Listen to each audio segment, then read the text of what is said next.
Hello, good evening and welcome ladies and gentlemen to another round of epic racing action in the UK Sim Racing Sunday GT3 Championship Season 18 as brought to you on the premier sim racing platform available only on PC known as iRacing and proudly hosted by none other than SimRacing International. We have made our way to Italy for round number 3 and with it we are here at the Autodromo Internazionale del Mugello, a circuit opened in 1974 and owned by Scuderia Ferrari since 1988. It is a circuit that is more commonly associated with racing on 2 wheels rather than 4, but it's not to be underestimated regardless of the format. At its core is a 3.25 mile circuit filled with sweeping bends and undulations which make it a circuit which is absolutely brilliant to hot lap at, but a very tricky circuit to overtake at. With an incredibly long start-finish straight, which is one of the primary contributors to overtaking opportunities, it is one of those circuits where you need to find your flow and rhythm rather quickly. Indeed, good muscle memory and also good mental memory is going to come absolutely key. Whilst this may not be the flow that you need to find at the likes of the Nürburgring, nor alternatively likes of Suzuka, it's one of those circuits that definitely, if you're able to get into that rhythm, you're able to put the laps together, and consistency is going to be key. One small mistake could see you go off to the gravel traps, and with it, it's a long trip away and a long trip to return. And by the time you return to the racing surface, you may lose multiple places or even the chance of victory in your class. But who exactly is going to take victory today? That's what we're here to find out as we bring you all the racing action as if it were live from circuit side,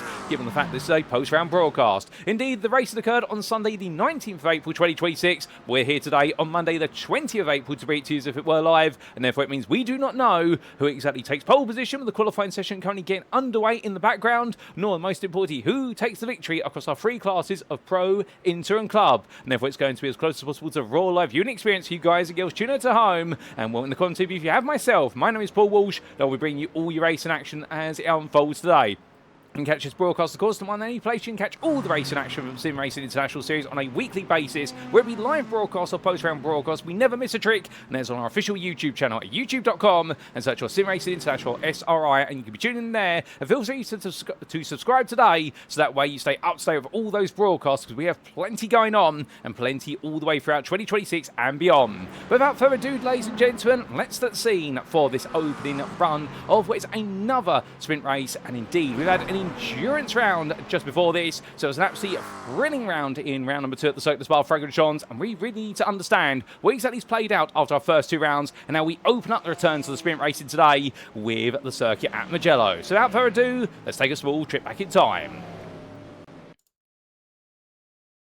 And as we can see, our calendar so far has been one absolutely filled with exciting circuits. We opened up with our pre-season at Sebring. Then, for our season opener on the 5th of April, we made our way to the Hockenheimring Baden-Württemberg circuit in Germany. That was a sprint race round, our 1 hour, if you will, or we could really say a feature race there. Let's use the proper terminology. But last time out in Belgium, we were at the circuit of Spa-Francorchamps for our endurance race round, a new addition to the calendar for this season. After having 1 hour formats for the previous couple of seasons, we did see the reintroduction of our endurance race round, and it was 90 minutes in Belgium, everybody's favourite Belgian circuit, on the 12th of April, albeit with the added modifier of the fact that we did have mixed conditions, with the rain arriving just as much as the sunshine. So how exactly did it all go down? Well, the big story, of course, was the weather, and it played its major part, whereby we saw the rain come right at the start of qualifying and stop with 10 minutes remaining, and therefore we saw the best lap set right at the start of qualifying, including an absolutely phenomenal and ferocious pole lap, so much so, everyone was asking the question, was he actually driving a GT3 or was he driving a GT2?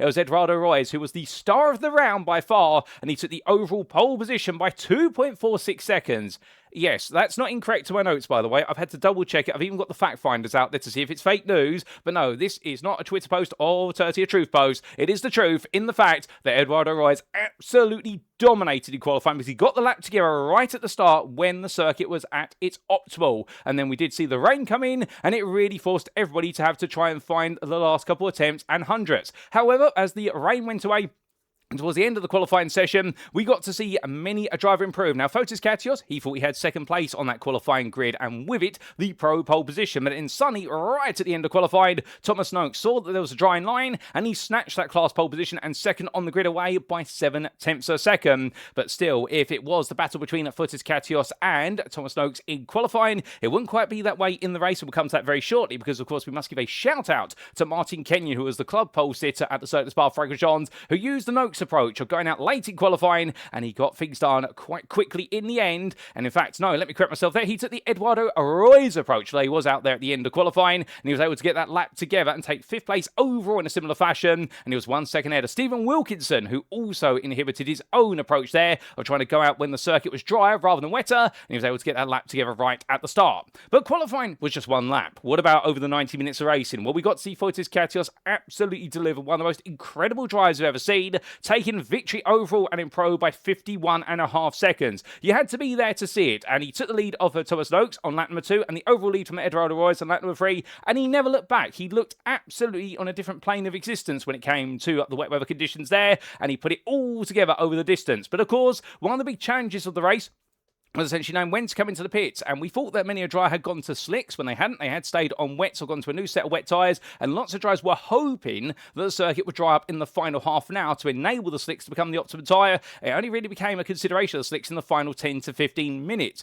so therefore everyone had to run on wet, and those who tried to go to the slicks, it all went wrong. But definitely Fotis Katechos got it absolutely right. In the interclass, well, the man who took pole position in the end took the victory in the class of Eduardo Arroyo, and he was never threatened for the class win, and he said to Fotis Katechos, well, you might be able to win by 51.5 seconds, but I can win by 58.1 seconds over Tom Cordy in class. And meanwhile, in the club class, well, Martin Kenyon, on paper, you'd think with his pole lap, he would be able to have a straightforward race, much like Fotis Katechos and Eduardo Arroyo.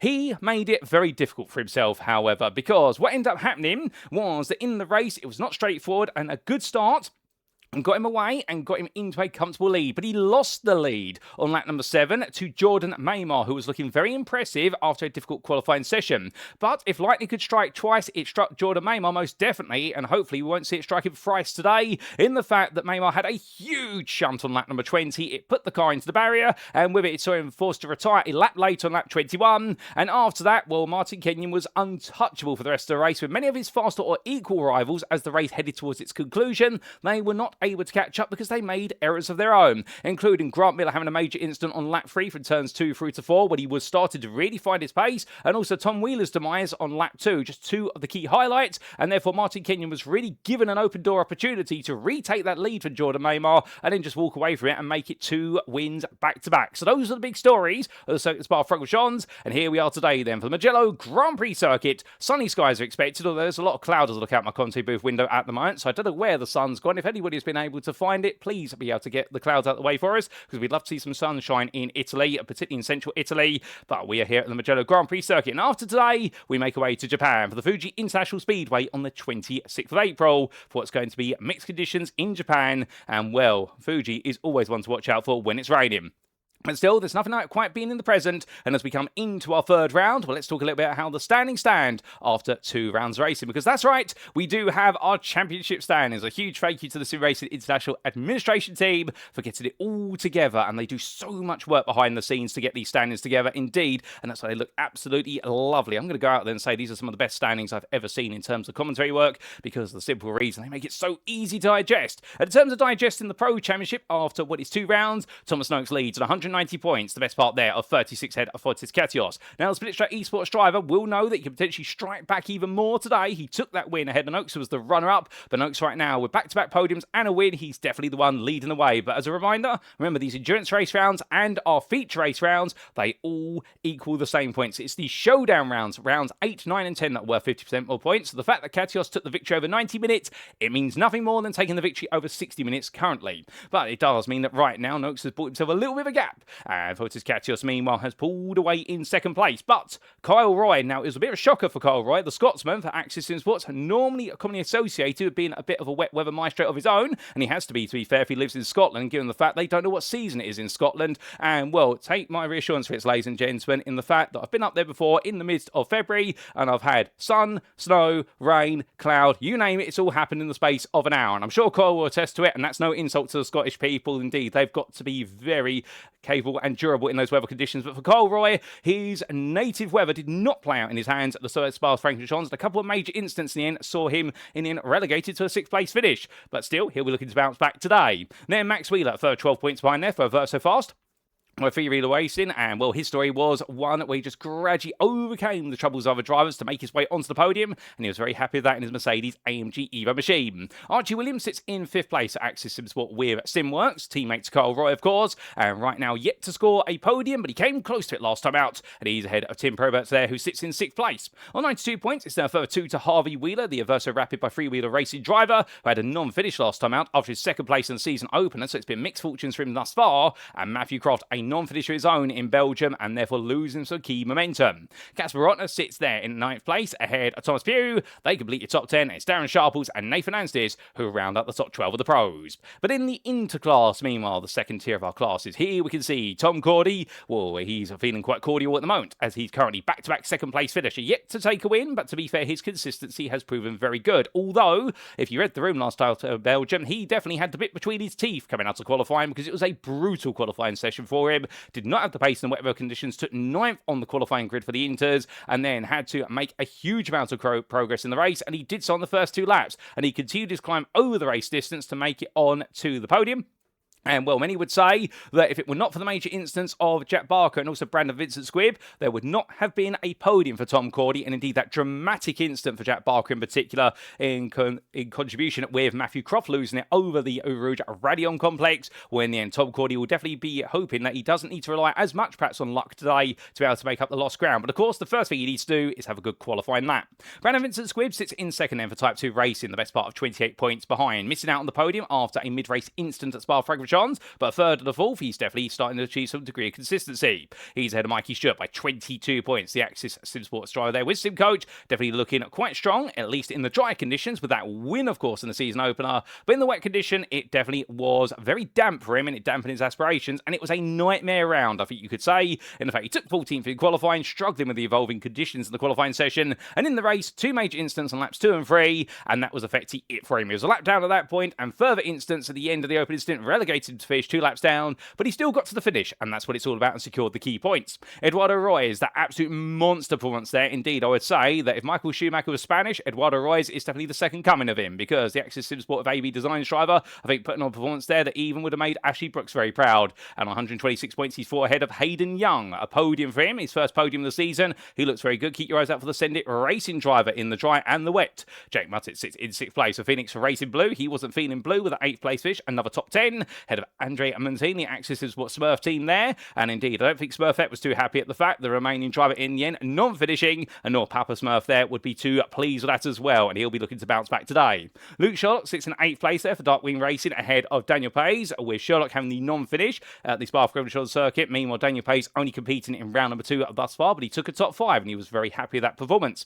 Harry Severn sits in 10th place. Spectre Racing ahead of Austin Graf, and Nick Parks rounds off the top 12 in the interclass. Then to the club class we come, and as we can see, Martin Kenyon is the man on a mission right now. Back-to-back wins, and right now absolutely flying high for Piztech Racing, and his target is to make sure nobody can catch him. However, it was a first podium of his SimRacing International career in the GT3 Championships for Alexander Vingmark, the Beta Frost driver there from Norway, and I think he was absolutely proud of that one. I think he was quite emotional coming across the finish line, because he had to work hard with the graph there to make that happen, and he got it absolutely together when he needed to. And well, keep in mind, he is joint second theoretically right now with Grant Miller, with both of them having equal results. So in theory, how would we do a tiebreaker at this point? We would do it based on who finished the second place first, and it would be Grant Miller in theory. But for now, let's let Vingmark have his moment in the sun in second place, and Grant Miller, meanwhile, for Phoenix Racing Red, sits in third, having had that fourth place last time out on a great recovery drive after it all went wrong so early on. But then Stephen Wilkinson sits in fourth place for Simcast Racing Team UK, and well, to be fair to Stephen, he set his sights on a couple of top 10s this season thus far. He took a 5th in the season opener, and he took his maiden podium after returning to the race after the best part of a decade plus last time out. And well, I can imagine if he was emotional at the Hockenheim ring, he probably would have been flooded. I mean, with tears, not with rainwater on the circuit, in terms of his performance, and a bit of sweat as well for how hard he worked in his Porsche last time out in Belgium. Matthew Massey sits the best part there of none other than almost 40 points behind, 38 to be exact. And well, the Senate Racing driver right now, the Spectre Racing driver, let's get the team name right, has got a bit more work to do. He has taken his first top 5 of the season, but he's looking for podiums. Ryan Clark sits in 6th ahead of James Connolly, and then it's Matt Skelgate ahead of Tom Wheeler, and David Pilcher completed that top 10, with David Young and Jonathan Slade completing the club top 12. As for the Teams Championship standings, here we look to them, and as we can see, Phoenix Racing Red lead the way, and what a margin they have built for themselves thus far, and that's a very impressive margin there, almost 100 points ahead of their rivals, and right now Pistech Racing leading the charge there, but look how tight it is between them and Axis SimSport with SimWorks, and right now the battle for second place could become the priority before Phoenix Racing Red get consideration, and if so, well, Cordy and Miller right now, they're definitely riding the high, they've picked up the lion's share of the points in their classes, and they would love to be breaking away even further today. But Send It Racing are equal points to Split Strat Esports, and both teams there looking good, but they've had some inconsistency, so they'll need to try and iron that out. And then we do see round off those with the trophy opportunities. We do have Axis SimSports with Sim Coach in 6th, and MK SimSport in 7th place. They're both on 190 points, 2 clear of both Beta Frost and Spectre Racing. And watch out for Beta Frost. Alexander Vingmart now knows he can achieve podiums in the club class, and Oliver Singzet has yet to really take a major result, but understandably, he'll be looking to try and put pace down today and look to pay word to his momentum. But meanwhile, Spectre Racer there sit in 9th place.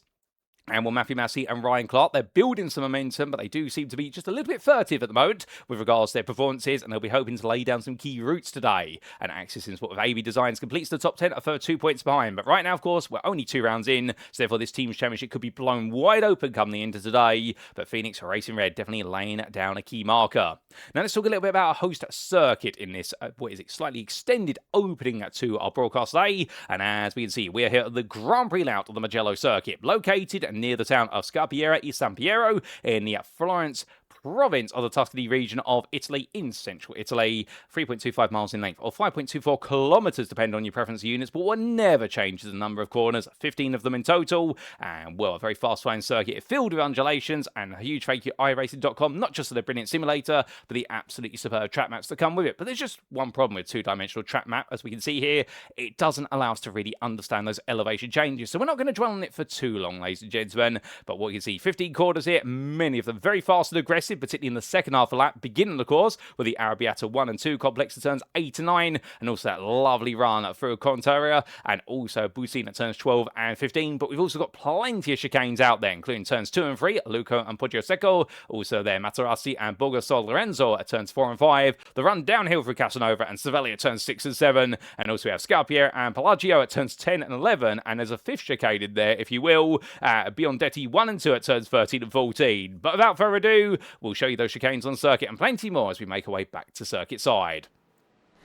And as we do, well, this qualifying session definitely in full force. We haven't got too long left in it here. We are coming in with 13 minutes to go out of the 30 available in the shorter qualifying sessions this season, as that's Thomas Noakes there making his way on down, weaving from side to side, trying to get as much tyre temperature as possible. He's getting himself set up for another lap. But the MK SimSport driver currently the fastest out there, and Thomas Pugh. It's going to be the battle of the Thomases at the top, it would seem. And right now he comes on down there. He's currently 6 tenths down on Noakes. Well, goodness me, I don't know what Noakes has had for breakfast today, but I can tell you one thing, he's had his 2 Weetabix. I think they've put plenty of sugar on that as well. And for those on an international scale, if you don't know what Weetabix is, it's essentially a very wheat-based breakfast. It is a bit of a running gag in the United Kingdom, whereby people always say, if somebody's very hyper or looking very good on a given day, they always say, what's he had for breakfast? He added 2 Weetabix or not, because you have them as little wheat biscuits, if you will, and you can do an absolute ton of things with them. But I'm not going to go down to how I prepare my Weetabix. If you do want to know, I stick them in the microwave with a load of milk in them for about 1.5 minutes, and then mush it up and make it all soggy like porridge,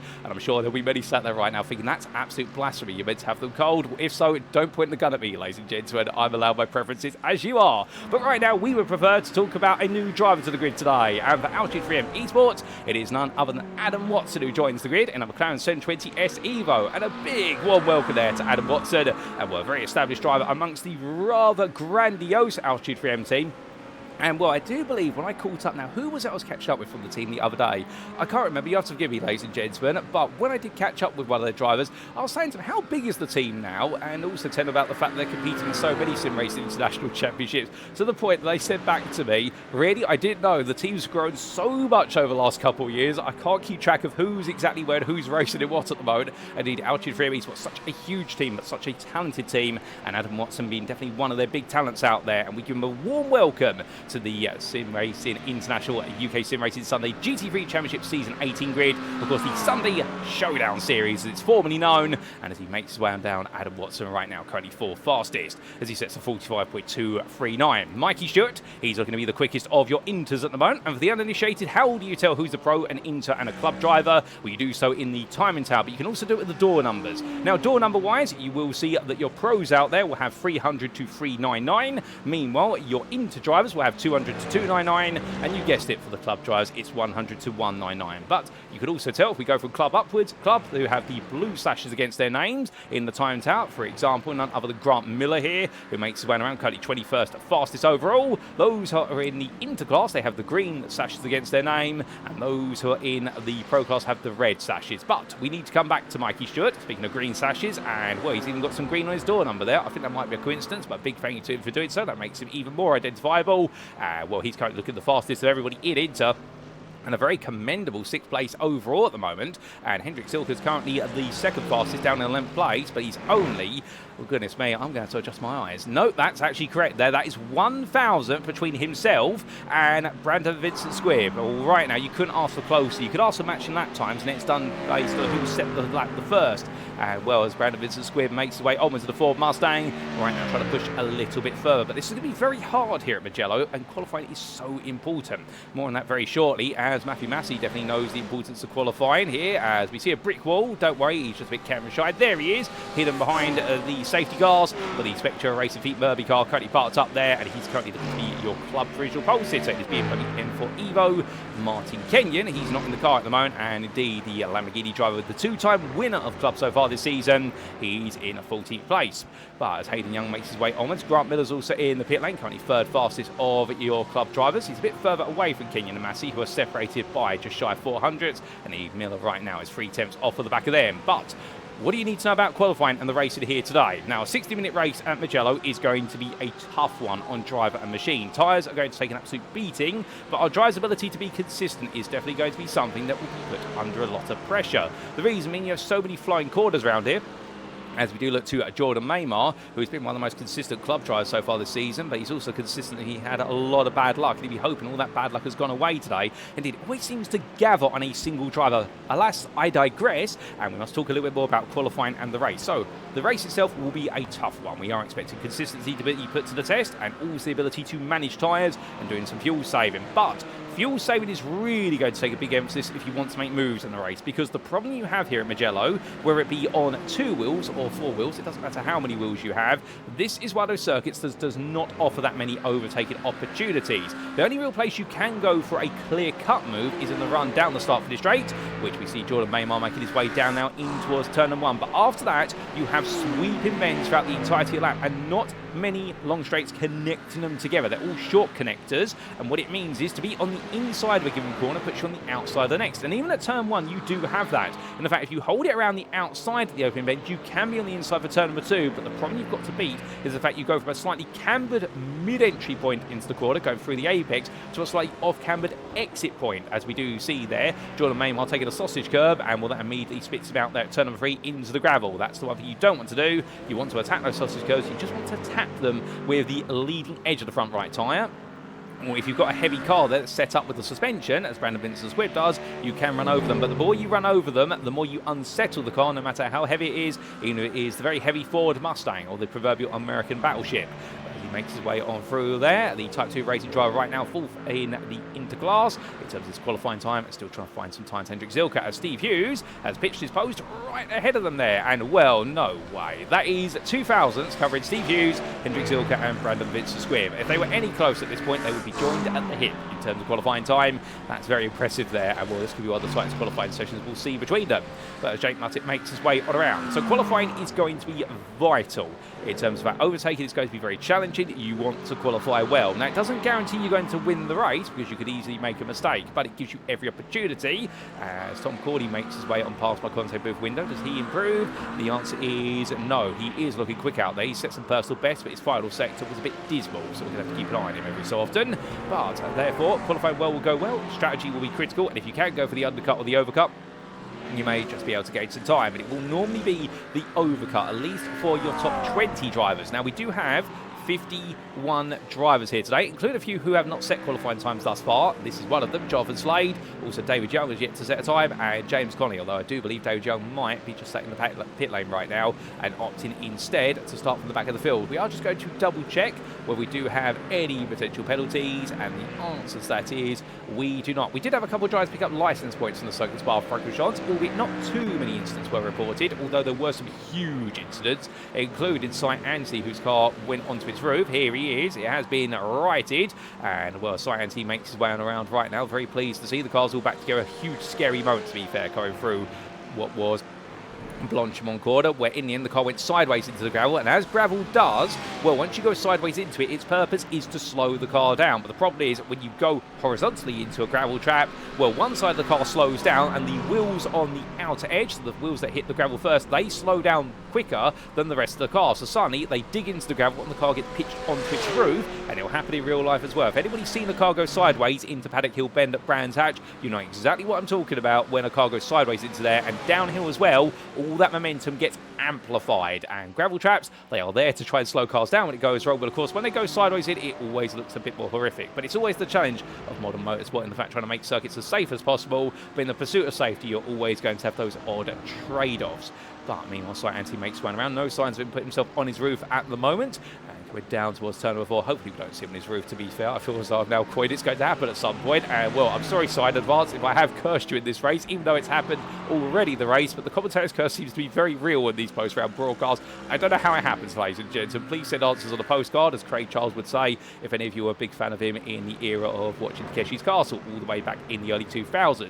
But still, got away from a castle in Japan to definitely what is a wonderful countryside here in Italy. The one thing we haven't brought you yet is an on-board lap, and who better to bring one to you than the man who's currently on provisional pole? It is Thomas Noakes as he heads around for a flying lap here of the Autodromo Internazionale del Mugello. Then down towards turn of 1, and it's a long run here. Already 160 miles an hour as he gets ready to go onto the brakes. Braking there at what will be 150 metres from quarter apex. Car going out the pit line. That's going to be a little bit of an inconvenience there for Noakes, but I think he'll carry on. In fact, no, immediately shakes the car from side to side, and that is the racer's equivalent of sending a message there. Well, I don't quite think that's the middle finger equivalent, but I wouldn't think it's far off of it. And indeed, right now, Noakes trying to say his own means to say, get out of the way, I'm going for first. He is the modern-day John Cleland. But he makes his way through turns 4 and 5. We're going to just back off of this lap for now, in fact, and leave me and catch an alternative lap. Well, as they make the way on around, we do look to Jake Muttett as he comes flying across the timing line, and on board we go with him instead. So head down towards that turn number 1 he goes. In the McLaren here, currently 24th fastest overall, but finding some time. And looking to his left-hand side for the brake marker. We apologise for the graphical glitch there.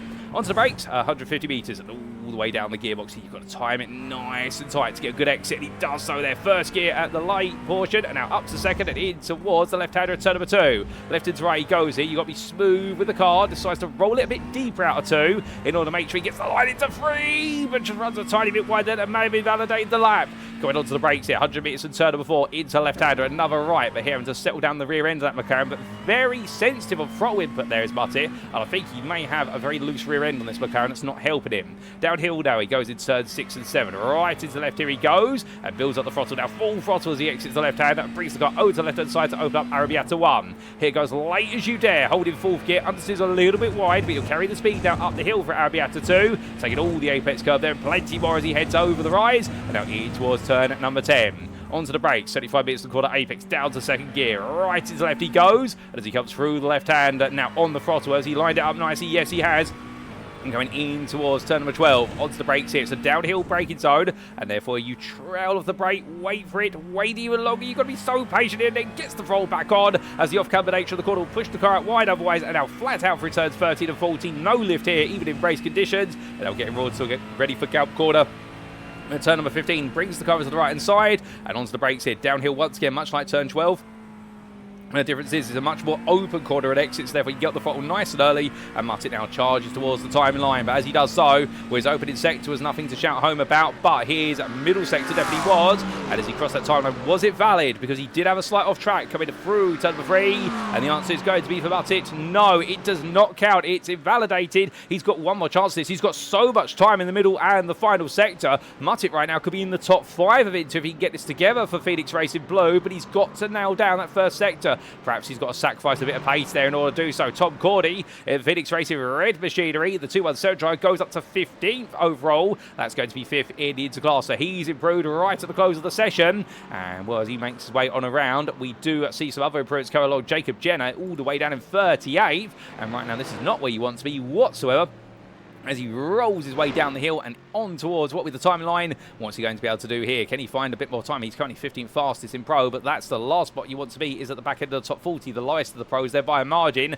Jenner heads towards the timeline a minute to go, so he's got one more lap on the board. It's 47.370. It puts him ahead of David Pilcher. It moves about one spot. That is not the improvement that Jenner was hoping for. He's going to need to have another go at this. Oliver Thingset, meanwhile, we do see the Beta Frost driver coming out of turn number 12 in towards 13 and 14. That livery looks so good on the BMW. I do love the way they've incorporated the yellow elements around the headlights. In fact, I don't mean this in a derogatory way. It actually looks like a superhero car or a villainous car at the front there. I think they've really captured what is the idea of having the sort of eye slit for the mask with the yellow there on the front of the car. I don't know if that was the intention of the designer, but if so, well done to that livery. It's absolutely brilliant. It could be a pole position livery, but how exactly will Sphinxet go here as he crosses the line with 10 seconds left to go? It's a 52.551. He's still got more time out there. I think he's getting himself warmed up for one last chance of this. The last chance to lose, we call it in qualifying, but the clock strikes 0. Up the inside there dives the 293 in the Interclass, and that's going to be none other than what I believe is the car there, if my eyes do not deceive me. Well, it's not a 293 because we don't have a 293 in the Interclass this season, so I'm going to have to find a different number there. I think it's the 233. Well, in fact, it's not Mikey Stewart. He's heading on the round. It's definitely a driver out there of some description.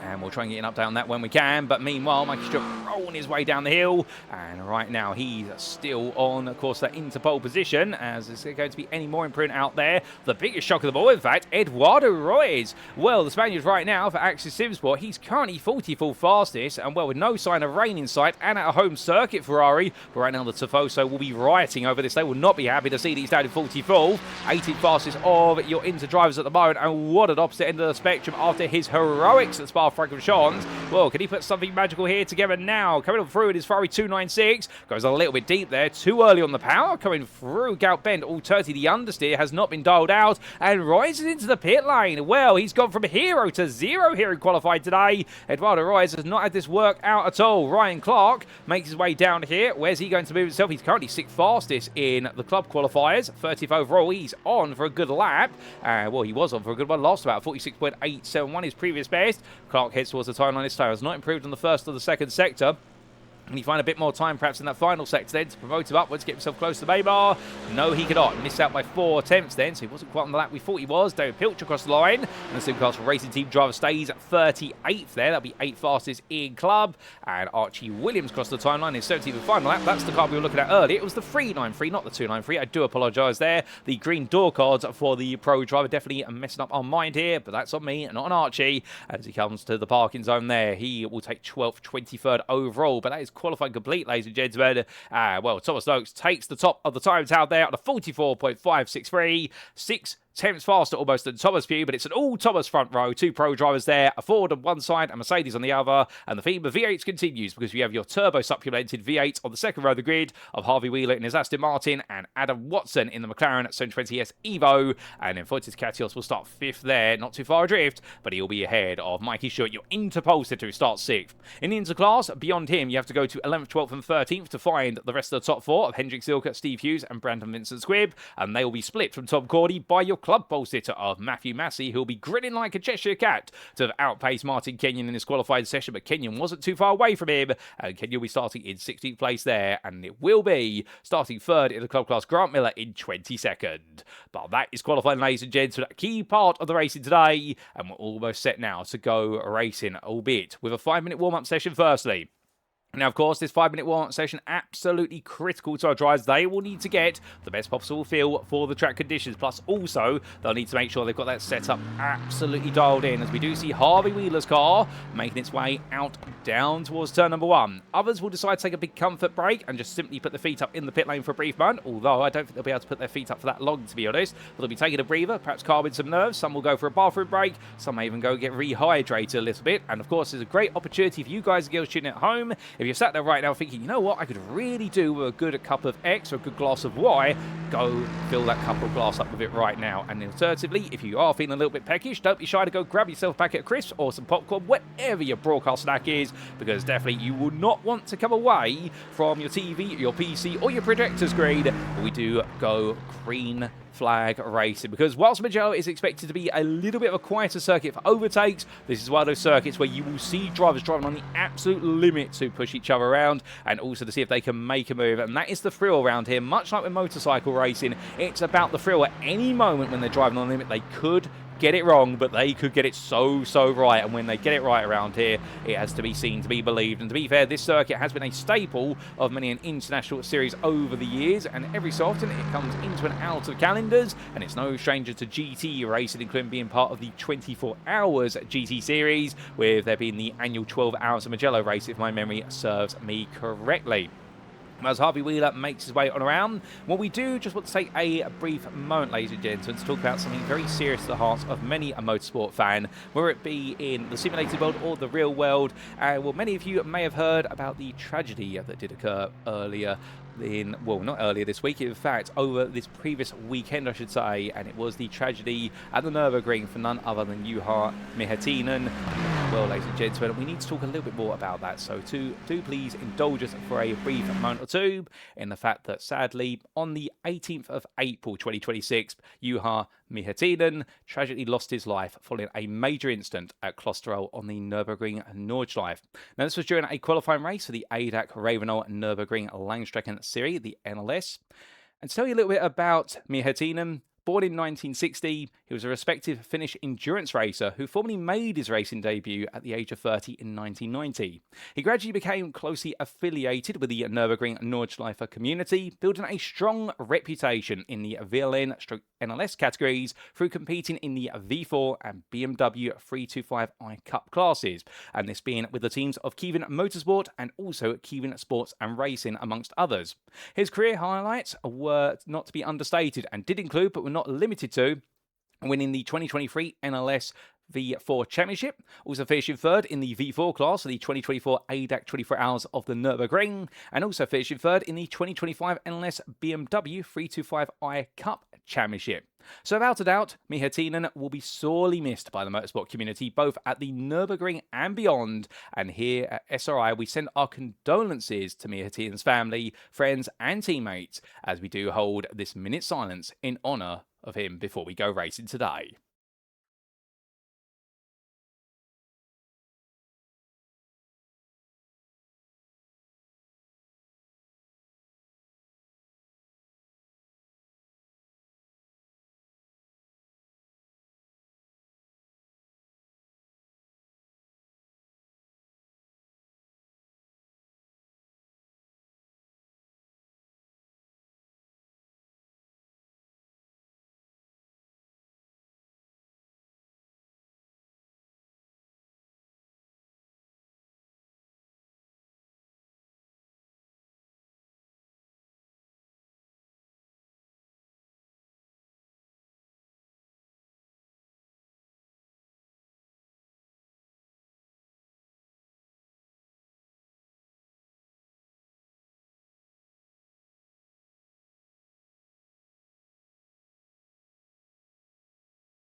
Juha, you may never be with us out on the real circuit anymore, but you'll always be on the circuit in the sky, knowing that you're always chasing that next purple sector.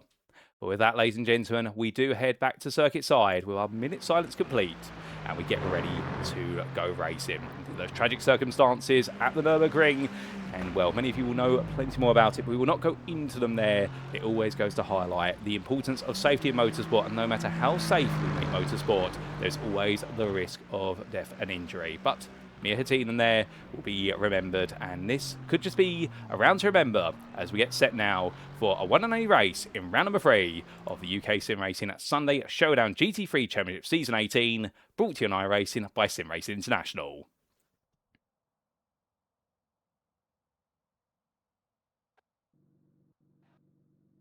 And so as our drivers make the way to the grid, ladies and gentlemen, for round number 3 here at the Autodromo Internazionale del Mugello, this is how they'll all line up.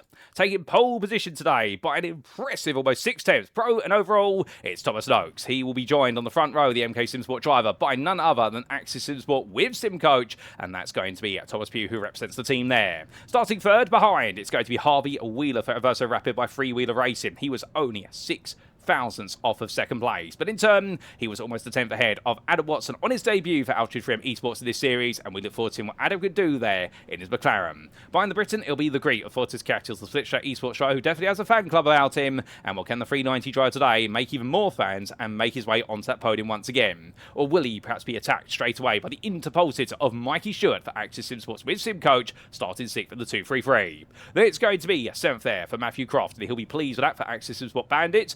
Can he be a bandit, make a steal today, or will the old dudes and cars vintage driver make it a classic, as Casper Otten will try and take on Matthew Croft from the start? The Dane starts in the 311 on 8th place, and then 9th it'll be Kyle Roy for Axis Sim Sports with SimWorks, and he's got to make amends for a dismal day in the rain at Spa-Francorchamps. Starting 10th, it's Max Wheeler for Verso Fast by Freewheeler Racing, and behind him, completing that top 10, well, in 11th place, it's going to be Hendrik Zilka, who will be second of your inter-drives there for Old Dudes and Cars Amnesia.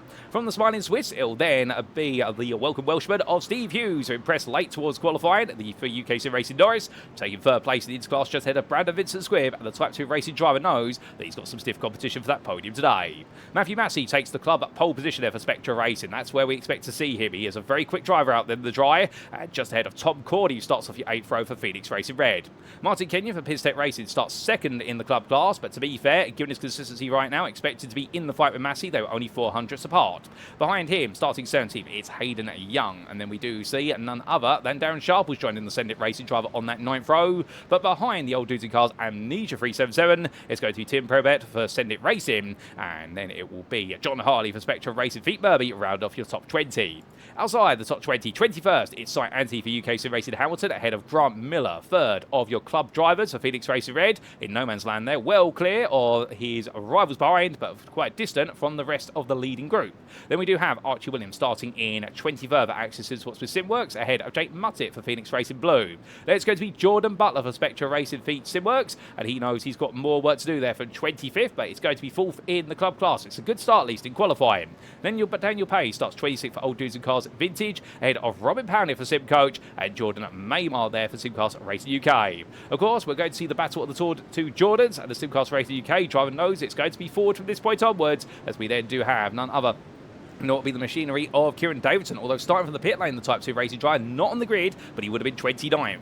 Then we'll have Ryan Clark starting 30th for Spectra Racing, and behind them, 31st, it's Harry Savan for Spectra Racing Feet Murby, and he'll be in the company of Tom Wheeler for Verso Rapid by Freewheeler Racing. Darkwing Races, Luke Sherlock starts 33rd, and Made for Races, Jack Barker starts 34th, looking to make his way forward as best he can. Then it's going to be Nathan Anstis, 35th for UKSimRacing Hamilton, ahead of Andre Montine for Axis Sim Sport Smurfs, and then we do have Jacob Jeddah, 37th there for Cuda Motorsport. He's going to need to pull off a major coup today if he wants some big points, and David Pilcher we line up alongside on 19th row for Simcast Racing UK. Towards the back end of the top 40, it's going to be Nick Parks there for Phoenix Racing Blue, and Senate Racing Bulls at Peter Holt, and outside the top 40 behind the inter-drivers, it's a pack of hungry club drivers, started with Alexander Wingmark for Beta Frost. There it's going to be Darren Giacovelli, 42nd, ahead of Stephen Wilkinson for Simcast Racing UK, and Eduardo Royce, 44 for Axis Sim Sport with AB Designs. He'll be wondering what exactly happened there. Ryan Littlewell starts 45th for Verso Fast by Freewheeler Racing, ahead of Matt Scalgay for Split Strat Esports, and it's going to be Jonathan Slade, 47th for Piztech Racing, ahead of none other than what will be the machinery there of Jonathan Brennan for Spectra Sim Racing Feet Simworks. And in fact, that's Jason Brennan there. Let's get his first name right. Then 49th, it's going to be Oliver Singset for Beta Frost, ahead of David Young, who completes the top 50. And behind Logistical Nightmare Racing Privateer, 51st in this grid, it's going to be James Colley for UKSimRacing Norris, and that's how the field will start the day, ladies and gentlemen. So 51 drivers here, a few opted to start from the pit lane. This formation lap is almost complete, and we're absolutely itching to go green flag racing, no doubt about it. But as the field makes its way into the final corner, we look down to the closer cameras, and there you can see your initial top 20 making the way in, and then even more GT3s coming, and more, and more. We want plenty more than that. We're going to get plenty of them there. 51 cars, the best part of 500 brake horsepower each. You do the quick mathematics there, and you're going to see over 25,000 horsepower roar its way down that start-finish straight towards the opening corner. But who exactly is going to get it right at San Donato, and who is going to be donating their places to somebody else? Well, it's about time to find out, ladies and gents, because it's over to Thomas Noakes to take us green for 60 minutes of racing here at the Autodromo Internazionale del Mugello in round number 3 of the UKSimRacing Sunday Showdown Season 18, brought to you by SimRacing International.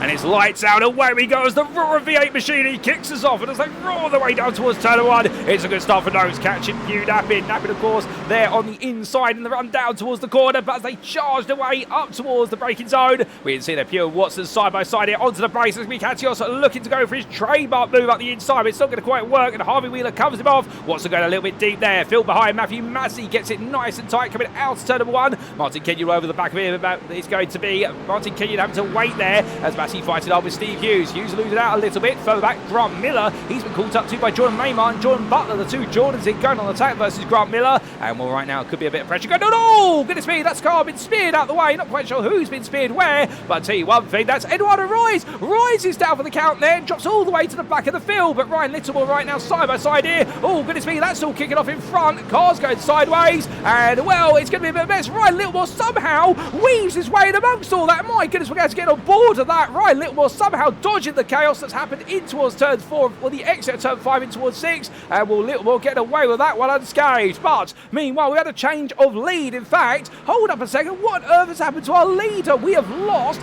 none other and the machinery opposite a car, and that being the car, I do believe, as the name escapes me, Thomas Noakes. He's completely gone down all the way down to 31st place in the MK Sim Sport car. I wonder if he's had a spin coming through turns 4 or 5. That's normally what happens. If somebody gets it wrong for the lead, it's because they pushed too hard right at the start. Alternatively, he's been tapped to the rear somehow, but what it does suddenly do is it completely opens up the doorway here to what is a huge lead battle for the win in the pro class, because Noakes was expected to run away with this, but not so at the moment. They expect to come back through, as Fotis Katechos here looking for a move coming out to turn 15. So after one lap, it's been a lap filled with questions and chaos. But right now, we'll try and make sense of it all, ladies and gentlemen. Things do calm down, but right now, things are not coming down, that's for certain. As we do see Fotis Katechos still trying to make a move on Harvey Wheeler. Meanwhile, Adam Watson trying to make a move on Thomas Pugh, and Watson up the inside. And going all in, he's going to be squeezed there, but he can't be squeezed any more than that. And Adam Watson here will take the lead of the race. And going on to lap 2, Fotis Katechos still side by side with Harvey Wheeler. Wheeler not backing out, they're getting his elbows out. 2-1, they go through turn 2, in towards 3. But at that point, when you're on the outside of turn number 3, you've got to back off, otherwise you won't be able to carry any momentum. And Harvey Wheeler does that perfectly now, looking at the moves. Katechos going on the attack versus Thomas Pugh. He's going to look around the outside. My goodness, he's going to go for it here in the 390 driver. He's got those tyres switched on that Corvette, and here comes Harvey Wheeler. Wheeler up the inside here. Right now, Thomas Pugh's been absolutely mugged to places as they come down the hill. That's 2 places up there for 2 tries and 2 lost for 1. But meanwhile, behind, Matthew Croft looks at this. He's probably scratching his head and thinking right now, how on earth are they going so boldly through these corners right now? And when it does seem as though the mid-engine rear drive Corvette in particular has just got so much early grip at the moment. But remember, the weakness of Katechos normally is he pushes the car very hard in the early stage of the race, and it comes back to ultimate tyre life about 30 minutes into the race. And with the pit stop as well, we're not expecting all the tyres to be changed. But what's happened in the interclass, well, we see Hayden Young's into lead of it, and Mikey Stewart's fallen a long way down. I wonder if Stewart's been embroiled in a bit of a moment towards the start of the race. We'll have to get a replay of what exactly has happened a bit shortly, ladies and gents, because there's been a lot of change, and Stewart right now is on the attack after Hendrik Zilka for 3rd place in the interclass. They come down through turn 12, through BC Bend, and right now rolling the way through the left into right here. Well, Stewart's definitely got a lot of work cut out for him, as we do see Archie Williams give chase there. Williams on the attack as we do look to the rear camera, and whilst it is a little bit clearer in front for Mikey Stewart, well, the problem is once he gets to Zilka, he's then got to take on Cordy. But hold up a second, there's Tom Cordy recovering. Cordy's back on the road as he does come back on. Well, he's headed off there at turn number 15. Get it wrong at Tom Cordy, but to be fair, mistakes so punishing. We mentioned that earlier on. You don't want to make a single mistake if you can. Consistency is going to be the separator between yourself and victory here. But further back in the club class, well, Matthew Massey's had a brilliant start. Martin Kenyon's fallen a bit further back after looking to go on the attack early on. And Jordan Butler right now is Jordan Maymar and Tom Wheeler behind him. Here comes Maymar looking up the inside. Butler says, no, you don't. And right now Maymar says, I was only joking, or was I? But meanwhile, as they roll the way out the hill, Jack Barker's made some great progress. He's already up into 27th place, ahead of Ryan Clark. They're going through the corner. The mate for racing Racing driver after what was a heartbreaking run at Spa-Francorchamps. But I'll tell you one thing, ladies and gentlemen, I caught up with him in the paddock after the race. He did not want to talk to me for a bit. He was that upset with the way it had gone, because at the end of the day, he was frustrated. He wasn't angry at anybody, because at the end of the day, the incident he was involved in definitely was one of those whereby you just happened to be in the right place at the right time to be collected by it. But given how strong he was going, the fact he had the confidence to think he could finish second in the interclass, I don't blame him with that confidence. It was looking good, and then suddenly it was completely taken away from him all through circumstance. But still, that's the way it goes, and right now he's definitely putting up a big fight there as we look to Grant Miller. Down to 7th place in the club class. He's definitely had a difficult start. Lost out a lot there, but I think some of the incidents definitely have served to shake and stir the field around. But as we look back to Thomas Noakes right now, looking up the inside Luke Sherlock there, and well, some would say the MK Sim Sport driver here is going to be battling against the elements. I think he's going to be battling against a lot more than that right now, because he's got to pick his way past drivers who, understandably, will not be as quick as him, given the qualifying pace and the fact he's a pro versus these club and inter drivers. But the problem is, he's got to try and pick his way past a lot of other classes drivers who have got their own right to be racing the course, but most importantly, they are fighting other drivers. So therefore, Noakes right now can't expect any blue flags to help him. Not that he will, but that's the problem he's got. He's got to be quite decisive. As meanwhile, this could be a move here. Ryan Clark being passed by Jacob Jenner, and Clark missing the front bumper. And well, that's not going to help him aerodynamically down the straights, nor will it help on the entry into corners, because I think he'll have some splitter damage, and that will evoke even more understeer, which the Mercedes already has. It's one of those cars that has transitional understeer on corner entry. But meanwhile, Tom Cordy, well, here they're making a move potentially. Oh, Brad Vincent Squibb to hold onto 4th place, and Brandon Vincent Squibb was hidden by the time tower. It's on the inside, it's turn 1, and Cordy will take that place. That'll be the 4th place in the interclass, and Brandon Vincent Squibb doesn't have an answer as Darren Sharples looks to follow suit.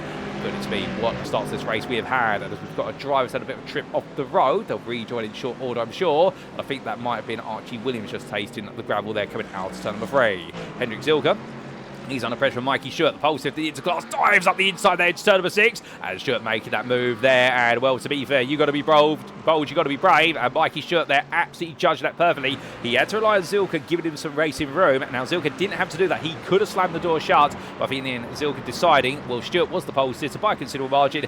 Is it worth me fighting right now? I might as well let him go, focus on my own race, and hopefully I'll come back to him and Hayden Young a little bit later. Speaking of which, here is the Send It Racing driver right now, doing what his team name does best, and that is sending it as he makes his way on the way. And well, if anybody's sat there right now cringing, I can understand, ladies and gentlemen. Indeed, I won't quit my day job. But as he makes his way down through turn number 12 and on towards 13 and 14, the 246 driver right now definitely had a bit of an unexpected start. He started 6th in class, he's made his way into lead, and well, we need to understand the context, how he managed to do that. As Kyle Roy, well, this has definitely been a good start so far, into 6th for a 9th place start, 6th in the pro class as well. And Casper Brotner is right behind him. So the Corvette driver right now definitely having a more solid start to his day.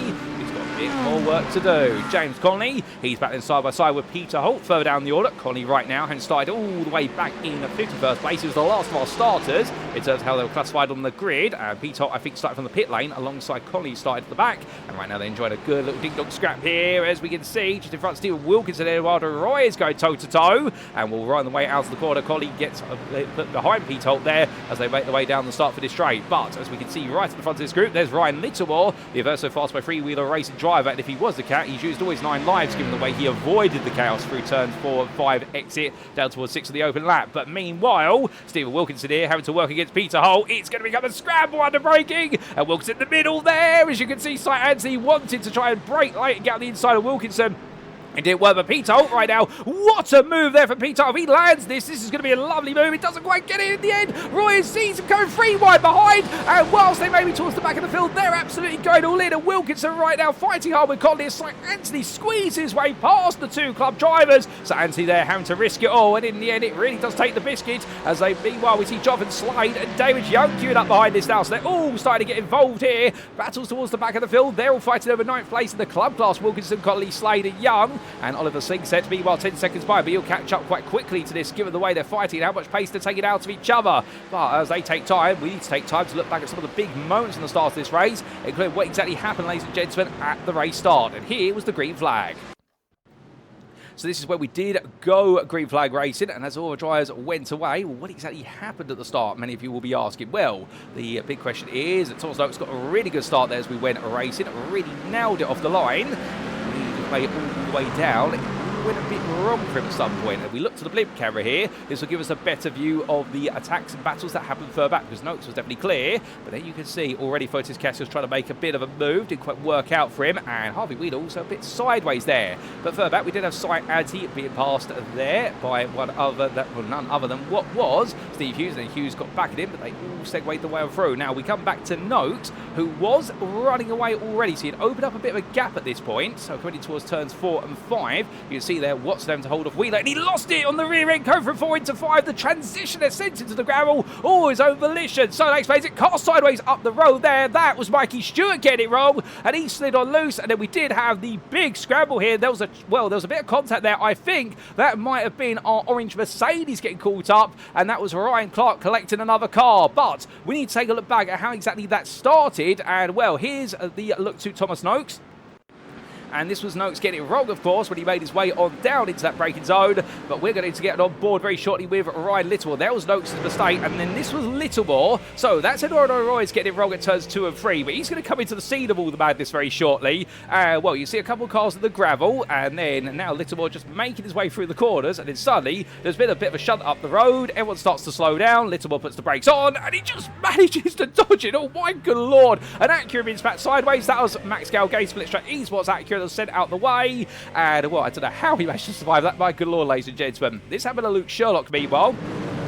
This was Sherlock making his way through the corners. And as he did so, well, there was the rejoining Noakes, rejoining as safely as he could. And I think, well, that was a Mercedes being turned there. I think, I'm trying to see which Mercedes that was. I'm not 100% certain. I think it was Jacob Jenner being turned sideways. And as a result, all the way down the order. And I think, yes, it is Jenner's car that got caught up there, as well as, I believe, we'll start Ansley. Oh, he just went straight on there. It turns 6 into 7. So Ansley had a bit of a nightmare moment. Can we get one on board from Ansley's perspective? We'll try shortly. This is how he turned. No, Savan was the yellow and gold and black car, the Mercedes there. So that was, I think that was Grant Miller going sideways as well, cold tyres, and he was collected there by the orange car. And, well, that's very unfortunate there. And I think it was his sister team driver who collected him. But we had this, meanwhile, for St. Anthony. If we can get on board with him. In fact, he does look as though he's escaped on pitches, ladies and gentlemen. Here he goes. So he was clear of it all.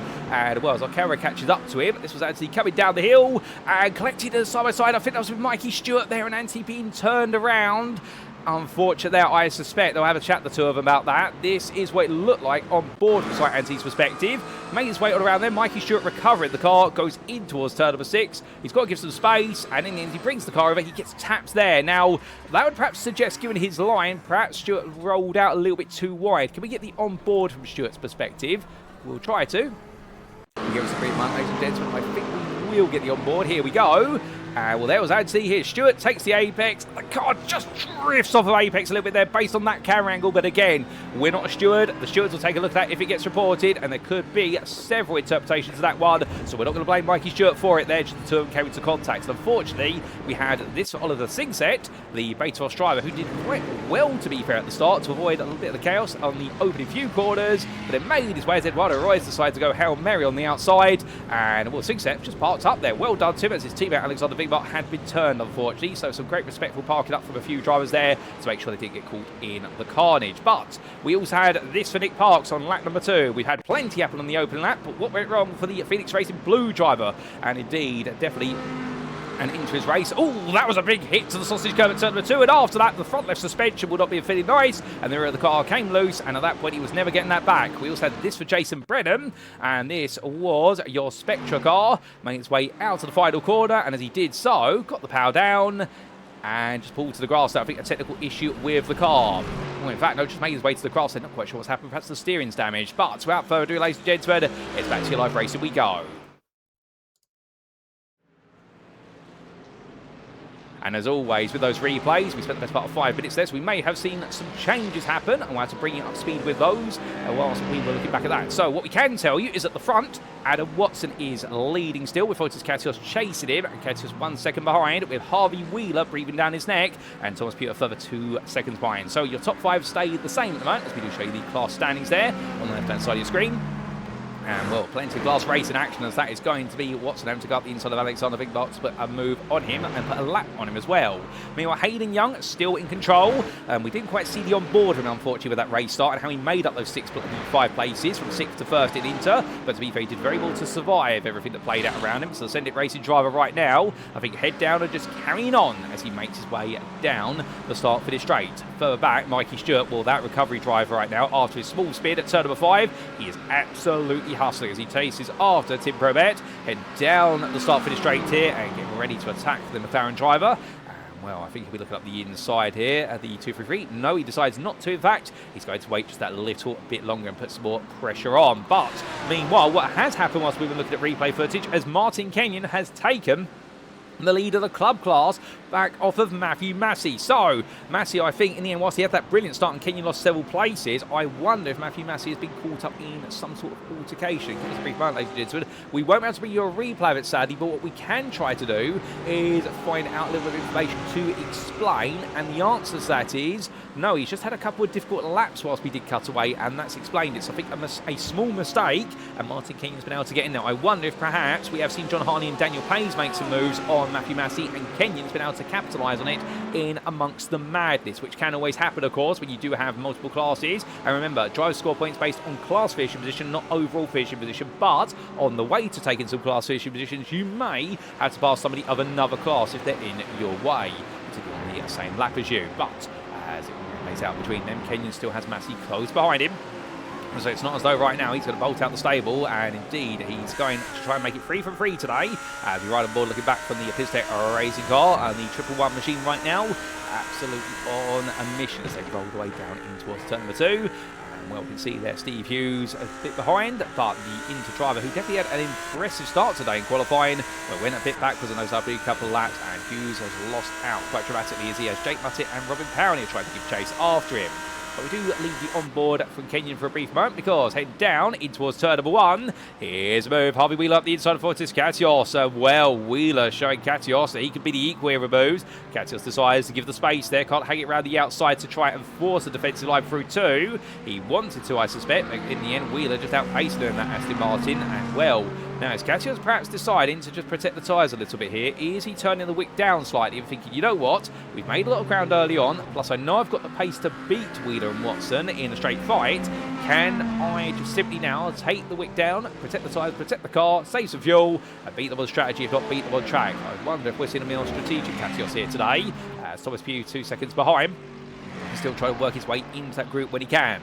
Now, looking at my content booth window, we do have Jacob Jenner into the pit lane. Now, is that going to be an early pit stop for Jenner? If it is, well, he is being serviced. It's going to be a very early attempt at an undercar, and I think with the fuel tank we have, he will be pushing it. And I believe, in fact, that Jenner has just got out of the car. He's parked up in the pit lane, and he's out the car at least for now. We'll give you an update on that when we can, ladies and gentlemen. We may have him retire, and we have had the retirement, unfortunately, Kieran Davidson, who did not make it to the grid due to a technical issue with his Ford Mustangs. We've lost 2 pros already.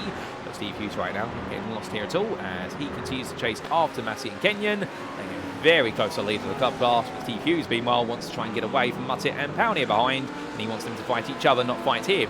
Further down the order, Grant Miller here, as we ride on board, looking down over the front of the Phoenix Racing Red McLaren. He's looking to try and go on the attack, coming through turns 10 and 11. And well, 2 very different cars in terms of their gain lap speed. The McLaren, much more of a handling focused car, and does very well through direction change. The only problem with it is that you've got a lot of sweep and bends here, and it can cause the McLaren's rear end to be very light. It is a mid-engine rear-wheel drive car, so it's quite a heavy rear end by default, but the way this car is aerodynamically designed, the whole car is pitched forward as much as possible aero-wise, and that is what enables this car to be so quick on the direction change, particularly through medium speed sequences, which we have plenty of medium speed chicanes.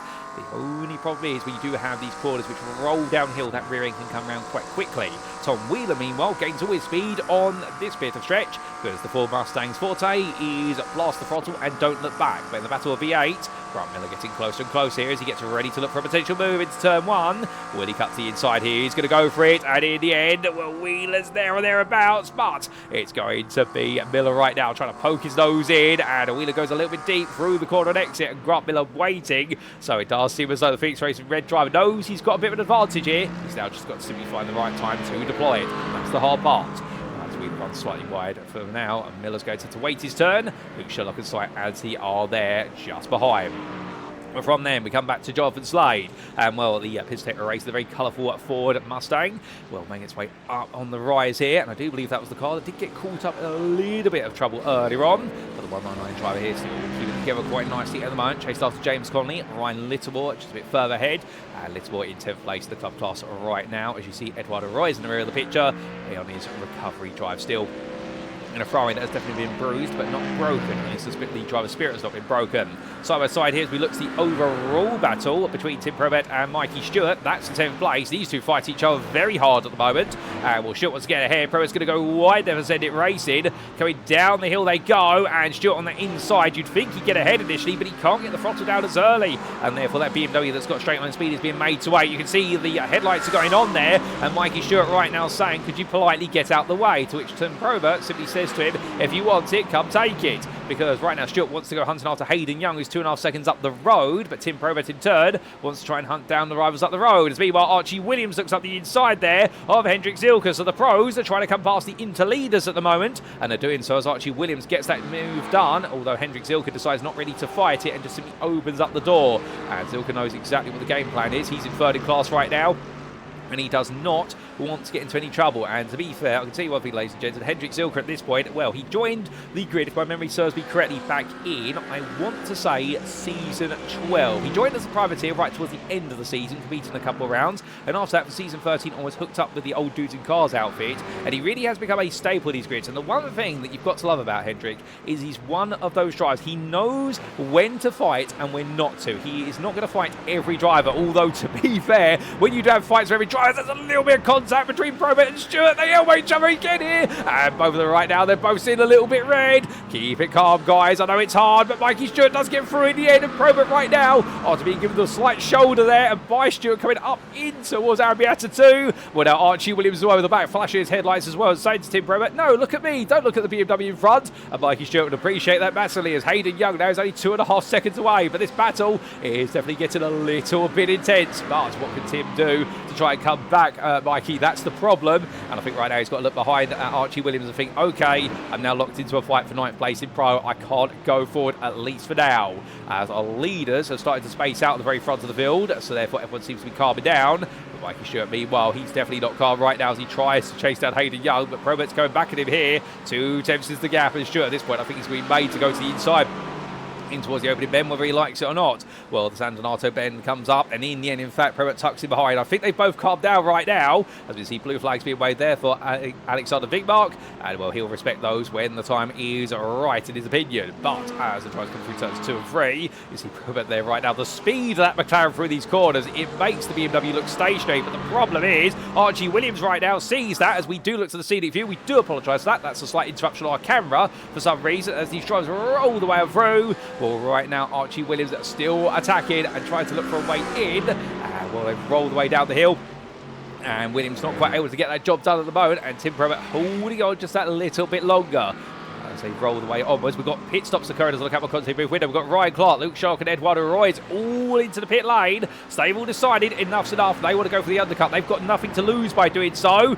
Sparks fly there for the undertrain. Wigmark's car. I think there might have been a bit of contact between Probert and Wigmark, and that's going to send. Will be Archie Williams up the order, but goodness me, that could almost end in tears there as Hendrik Zilka had to take evasive action at very short notice. So Tim Probert there will not be too happy about how that's played out. I wonder if there was a bit of contact between himself and Wigmark. And Brandon Vincent Squib now gets onto the back of Tom Cordy as a result of the queuing up of cars here behind Wigmark, and Vincent Squibb's going to look around the outside, but Cordy goes defensive through turn 12. There's another way in as Darren Sharples now looks at this as behind and thinks, okay, now I know what I've got to try and get through. But there you can see Cordy so close to the back of Wigmark coming out of turn 14. Any closer to that, he would have been tapping on the rear bumper. Looks up the inside there, battling with the Porsche driver to get a lap on him, and Indian Cordy will go up the inside. The Wigmark gives the space, and Wigmark doing exactly what's right there, which is just driving on his racing line and requiring the lead lap drivers to go around him. He's not fighting them, he's driving as predictably as he can. Although I think Probert might have a question mark to say about that through Arabiata 1 and 2, but to be fair, very tricky sequence of corners to go too wide through, whether you're letting a car through for a lap or not. But meanwhile, Cordy has got Vincent Squibb and Sharples fighting behind him right now, so that gives him a bit of respite. And Sharples trying to go around the outside, but the Ford Mustang driver just simply outbrakes the Porsche, Hold it inside. But can Sharples get the inside into turn 2? I think he can. He's going to go for it, down Sharples. And right now, outside again into turn 3. Sharples has really got to use those outside tyres. He wants to get this done. That's not going to work. Car around. Let's Eduardo Royce has got a lap down behind him. He's had it go wrong at turn number 3. And that's not what we'd expected there, as Martin Kenyon comes into the pit lane from the lead of the class. Coming in there for Pistech Racing as he makes his way down. And the 111 driver on his way onwards here, as I do believe Noakes into the pit lane as well, but the club lead is handed over to Matthew Massey. Is that a good call coming in this early? Now, to be fair, we are only 6 minutes away from the halfway point of the race, but I would have thought for Kenyon today, he would have wanted to stay out of the circuit for as long as possible and force what would have been his rivals to pit earlier, but perhaps he was worried that Massey was just being able to save fuel behind him. Well, if so, Kenyon's pulled an ace out of the sleeve of Massey and said, I'll take that, thank you very much. The Spectre Racing driver right now will be having to think to himself, right, I've got to do the hard work here, and he's cut behind Daniel Payne and John Harley. That may also be a fault with regards to Kenyon. Is he just trying to find some clear track in order to be able to pump out some good laps? Well, he leaves the pit lane, and as he does so, he has got a 2.5 second gap to Jonathan Slade, who has yet to pit. So, Kenyon's bought himself a little bit of clear track, but not much, and he's got Thomas Noakes right behind him. And I think Kenyon's going to have the Ford Mustang driver, the MK Simsport 309, very quickly coming up on his backside. So that could be a bit of consideration there for Kenyon. He may be under pressure before he even gets up to full pace once again. And if so, he's got to try and let Noakes go and not lose any time. Ryan Clark, well, good to see the Spectre Racing machine has now got its front bumper reattached. He's behind Oliver Stingset. He'll be looking for that 13th place in club, albeit Stingset is in a different race technically because of the fact he is yet to pit, whereas Clark has pitted. So therefore, we could expect these two to change very quickly. But Clark right now is getting a bit close there as they come down the hill, roll the way onwards. We ride aboard the front bumper here as they bounced away through Albiata 1. And we can see the Stingset on a bit of an offline coming through the corner. Went a bit deep on edge. That's going to cost him his speed heading up the hill. Well, right the way it was. Turns 10 11 right now, and Clark still having to do a bit of work here to try and make this move happen, but Stingset just hold his ground and making sure not to make too many mistakes. They head upwards towards turn 12. Well, Clark looks to the inside, he's thinking about it. This is going to be from very far back. He does dive all the way into the inside as Ryan Clark, and in the end Stingset leaves the door open and Clark does take that place. That's for track position, not for strategic position, and Clark right now has got plenty more time in the bag. He needs to find if he wants to make his way towards the top 5 of the club class today. Martin Kenyon, meanwhile, does have Thomas Noakes on his inside, and well, two drivers who have been very impressive in their classes. Albeit Noakes had it all go wrong with the open lap, and Kenyon right now tucks him behind the Ford Mustang driver and says to him, right, you've got the overall position, now do me a favour, go away. And he means that politely. He wants Noakes to go away from it as quickly as possible and perhaps carve his way through the club drivers and enable Kenyon to come through with him. But meanwhile, as they come through in towards the second chicane, Adam Watson carries on his journey onto another lap, now onto lap number 16, and he's got Harvey Wheeler 2 tenths behind him. Wheeler's getting quicker and quicker every lap. I don't think it's going to be long before he looks for a potential move, but we are going to take a quick look back in time, ladies and gentlemen, at what was a bit of an altercation for Tim Probert and Alexander Bigmark, and here we go back to lap 13. So this was Tim Probert making his way up the hill, chasing after Mikey Stewart, made his way through Arabata 2. Was there contact between the two? Yes, there was. That's what the sparks were. That's what sent Probert wide, and then Probert rejoined and well elbowed Big Mark a little bit there. I think there'll be a word between those two drivers and the stewards after that one, and I think definitely they're both getting a little bit hot-headed, and in the end, Hendrik Zilka had to take evasive action. This is what it looked like from Zilka's perspective. Well, hold on to your hats, ladies and gentlemen, because he made his way up the hill. He's going to think, okay, Big Mark's safely backing off. Probert's had to go around the outside, and then you'll see the Probert's gone wide. Probert comes back on, and then suddenly, well, Zilka already started taking evasive action before the contact between the two of them as Probert rejoined, and I think there was the momentum that Probert came back on with. Whether that contact was due to happen a lot, I think it was pretty much guaranteed in the fact that he was trying to bring the car from grass back onto tarmac, and it's never easy when one set of tyres suddenly gains grip and the others do not, but definitely Hendrik Zilka there finding his way back on and in a safe manner. We also did have this big one for Eduardo Royce. It went wrong for him. He was already a lap down and making his way through turns 2 into 3, went very deep at 2, tight line into 3, got the power down to the Ferrari, and at that point the rear end just simply said, no, we're going around instead. And for Eduardo, this has been a day that I don't think he's going to want to remember. And the same can be said for Robin Pownier, because he had this happen to him in the wonderful Sim Coach Corvette, an iconic car in his livery, hit the sausage curve at turn number 3, and at that point the rear was always going to let go, and sadly driver and car let go, and that bump to the barrier in the end meant he had to tow to the pits. But with that, ladies and gentlemen, it's back to your live racing we go. And as we do come back right to your leaders once again. We couldn't have timed that any better as they're still fighting hard. Watson trying to keep Harvey Wheeler at bay, but Hayden Young has now got Mikey Stewart with him. Stewart has been closed up, and here he looks up the inside, and Young gives it the space there initially, but Stewart does not have enough confidence in the brakes, but Young gets it wrong, goes very deep return of one of Mikey Stewart. In the end, we saw the door was open. Well, that was the most 50-50 and 50-50 moves I've ever seen from both drivers. Mikey Stewart there, I think, backed off thinking, okay, it hasn't worked. Young's beating me in the braking zone. Then Young went deep, understeering wide, and Stewart went, well, you know what? Actually, I can get back into that space, and then completely overcooked getting back into that inside line. So the two of them touched. I think that's probably going to be the most accidental overtake of the season, but Mikey Stewart making it work out. I think Hayden Young's going to be scratching his head. I think everybody on the Send It Pit Garage wall is asking themselves, what exactly happened there, Hayden? And the answer's going to be, I made a small mistake, and Mikey sort of capitalised on it eventually. But meanwhile, Jake Muttit fighting side by side with Daniel Pace as they come out of turns 2, 3, 4 and 5, and in towards 6 and 7 they go down the hill, and Daniel Pace right there as Jordan Maymar queuing up, and Maymar right now second in the club class, but remember that's on track, not on strategy. We believe he's effective third, but he is ahead of Tom Wheeler, Grant Miller. But where is the other member of the Jordans out there? And that is none other than the Machinery, as his name does escape me for a brief moment, but he'll come back to my mind very soon, ladies and gentlemen, in the fact, oh goodness me, I am getting forgetful in my young age. Well, we do have our other Jordan out there in the club class, and we've not see him on the road at the moment, but I'm sure we'll find him in due course as they roll the way in towards that next braking zone. But Tom Wheeler and Grant Miller right there at the moment, and then it is none other than what is Jordan Butler. There we go, I finally found his name, drawing it out the ether, and Jordan Butler right now a lot further back. And has he taken a pit stop yet or not? No, he has not, at least what we're hearing. So therefore, he's out of this fight at the moment. I think there was an altercation earlier on that pushed him away.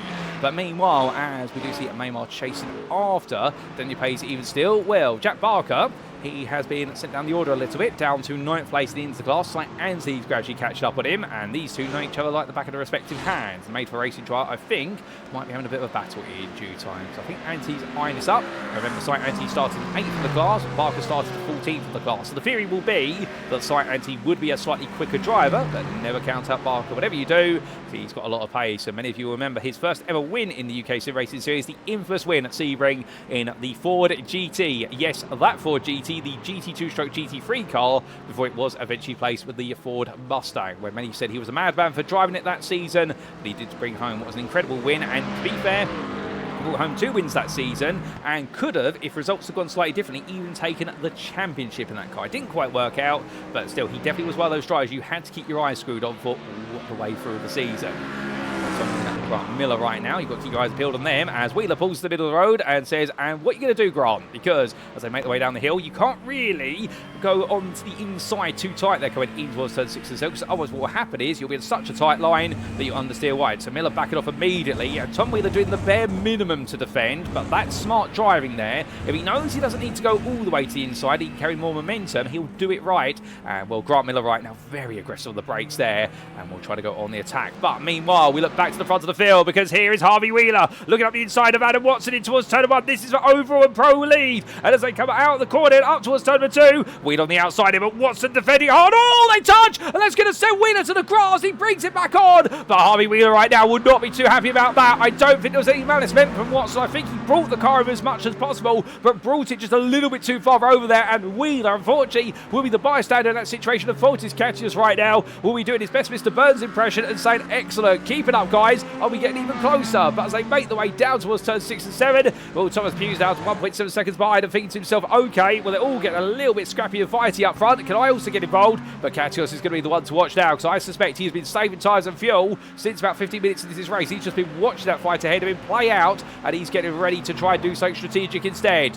Meanwhile, whilst that's happening, Mikey Stewart, after clearing Hayden Young, he is now a second cleared. There they are. Archie Williams a bit further behind. Then you have Tim Promed, and then you have Brandon Vincent Squibb currently third in into ahead of Tom Cordy. Well, they've swapped around, but as they continue to swap around, we have got Barker and Anthony enjoying a bit of a battle. Well, we said this battle was going to start at some point. Well, we're midway through it now, so they make the way in towards turns 4 and 5. And Barker here, well, they're 2-1 going in towards the left-hander, and Science's not backing out here. Well, Barker's giving the space to coexist, but Anthony's going to have to fall behind now, or is he? As they come down the hill and in towards towards turn number 6. Well, I think the UKSimRacing Hamilton driver just built himself up for his next battle. This may not be for the biggest haul of points, but to be fair, these two having a really good scrap right now. Well, we can't blame them for that as they go up the hill through Arabiata 1 and 2. But here you'll see the Porsche with a greater cornering speed able to carry that momentum versus the Aston Martin. And Barker not having the cleanest run for Arabiata 1. Anthony on the inside here, going for it. But they're going to be too wide coming on through. And the problem is he's going to be on the outside of the next corner. Now Barker has to give him the space, fully alongside through the apex. And now up towards turn number 12. Anthony backing off there. Looks the inside again. Will he dive up the inside using the better brakes of the Porsche? The answer is no, as Barker right now holding him at bay for a little bit. But can he use the strengths of the Aston Martin, which is all-round nature, just to simply balance this out? Well, as he gets in closer and closer, almost taking the camera off the back of Barker's car. He's getting so close, but they trust each other. And that's what this racing is all about. As they come down the hill through turn 15. Anthony trying to go around the outside. He cooks it a little bit deep initially. He needed to be a lot closer on entry there to be able to go around the outside and force Barker to back off. Barker's never going to back off there. They go another lap. They refuse to come into the pit lane right now. But of course, Anthony winding himself up there, making his way down the hill in towards turn number 1. It's an uphill rise initially, but then they'll plummet down. Can he go around the outside of Jack Barker this time around? Well, Barker's there with his headlights on full beam, showing you where he is, and coming through the right-hander. Anthony's going to be made to just go around the outside. Can he get to the inside of 2? He's going to do exactly what we tried to do on the previous lap. And this is where we picked it up, too wide again. And Barker defended it as Anthony switching it back. He's going to try and do something different this time. He's going to try and build a bit more momentum. Off camera, we have got Pito and Hendrik Zilka swapping places. Well, we'll come back to that very shortly. But as the sun comes out here, will it be sunshine and rainbows for Jack Barker? Has he held Anthony off? Well, I think he may have just done so at this time. Pit stop for Jordan Maymar, meanwhile, as 25 minutes to go. So fuel tanks are starting to get a little bit dry for these drivers. And Anthony's still trying to go on the attack. But we have the confirmation that Darren Sharp was attacking Tom Cordy. He's up the inside there. That's going to be a 14th place overall. And Matthew Croft, meanwhile, here he is being chased down by Casper Brockner. So Brockner getting a little bit closer there as they head down the start finish straight. That's for 5th place in the pro category and overall. Roaring and romping the way down the straight. Heading towards turn number 1. And right now, will there be a move here for Brockner? The answer is no. He just simply sits behind. I think he's going to be looking for the move a bit later on. David Pilcher, he's going on the attack there, the inside off and Slade. And in the end, Slade goes very deep there. I think Pilcher decides to go for that at the last moment and caught Slade napping with it. Albeit Jonathan Slade has yet to be, as we understand it. Pilcher has, so therefore he wants to try and make this progress as quick as he can. And the Simcast Racing UK driver, in fact, no, he has not pitted as well. He started from the pit lane. We correct ourselves there. So Pilcher, therefore, will have to take a pit stop at some point, but he's putting together a really good run. And right now up into 31st place, 7th in class.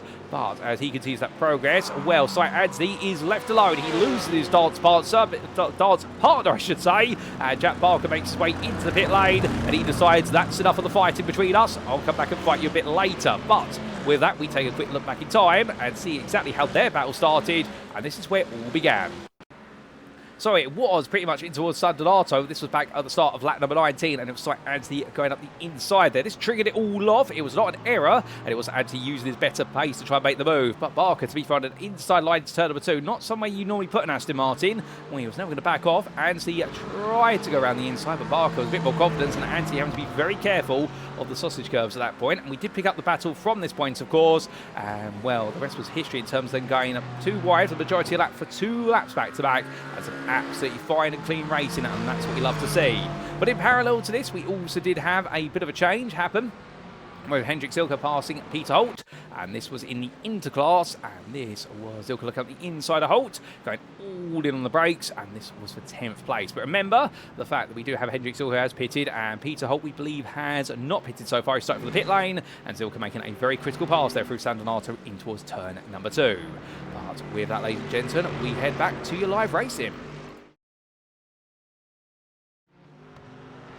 And as we do bring it on back, well, still more fights to come. And in fact, since the pit stops, there is proof of the fact that we have seen Sight Anthony just jump ahead of Jack Barker as a result of the pits. And, well, we come back to it right at the right time to see the outcome there as Barker runs deep. Although, as he runs out wide there, Tom Wheeler comes on through now, and it will be the club driver splits the 2 inters. And Barker there, I think, just not quite settled on the card right now as James Colley and Luke Sherlock look onwards. Oh, that gets very close there for James Conley, and, well, the club driver always tapping the rear of your inter driver. That's going to enable Luke Sherlock to look for a move on him here, and Sherlock's going to try and make a move around the outside, coming down the hill in towards turn number 12, and Conley goes a bit defensive there to try and say to Sherlock, no, there's no room for you here at the end, you're going to have to wait your turn.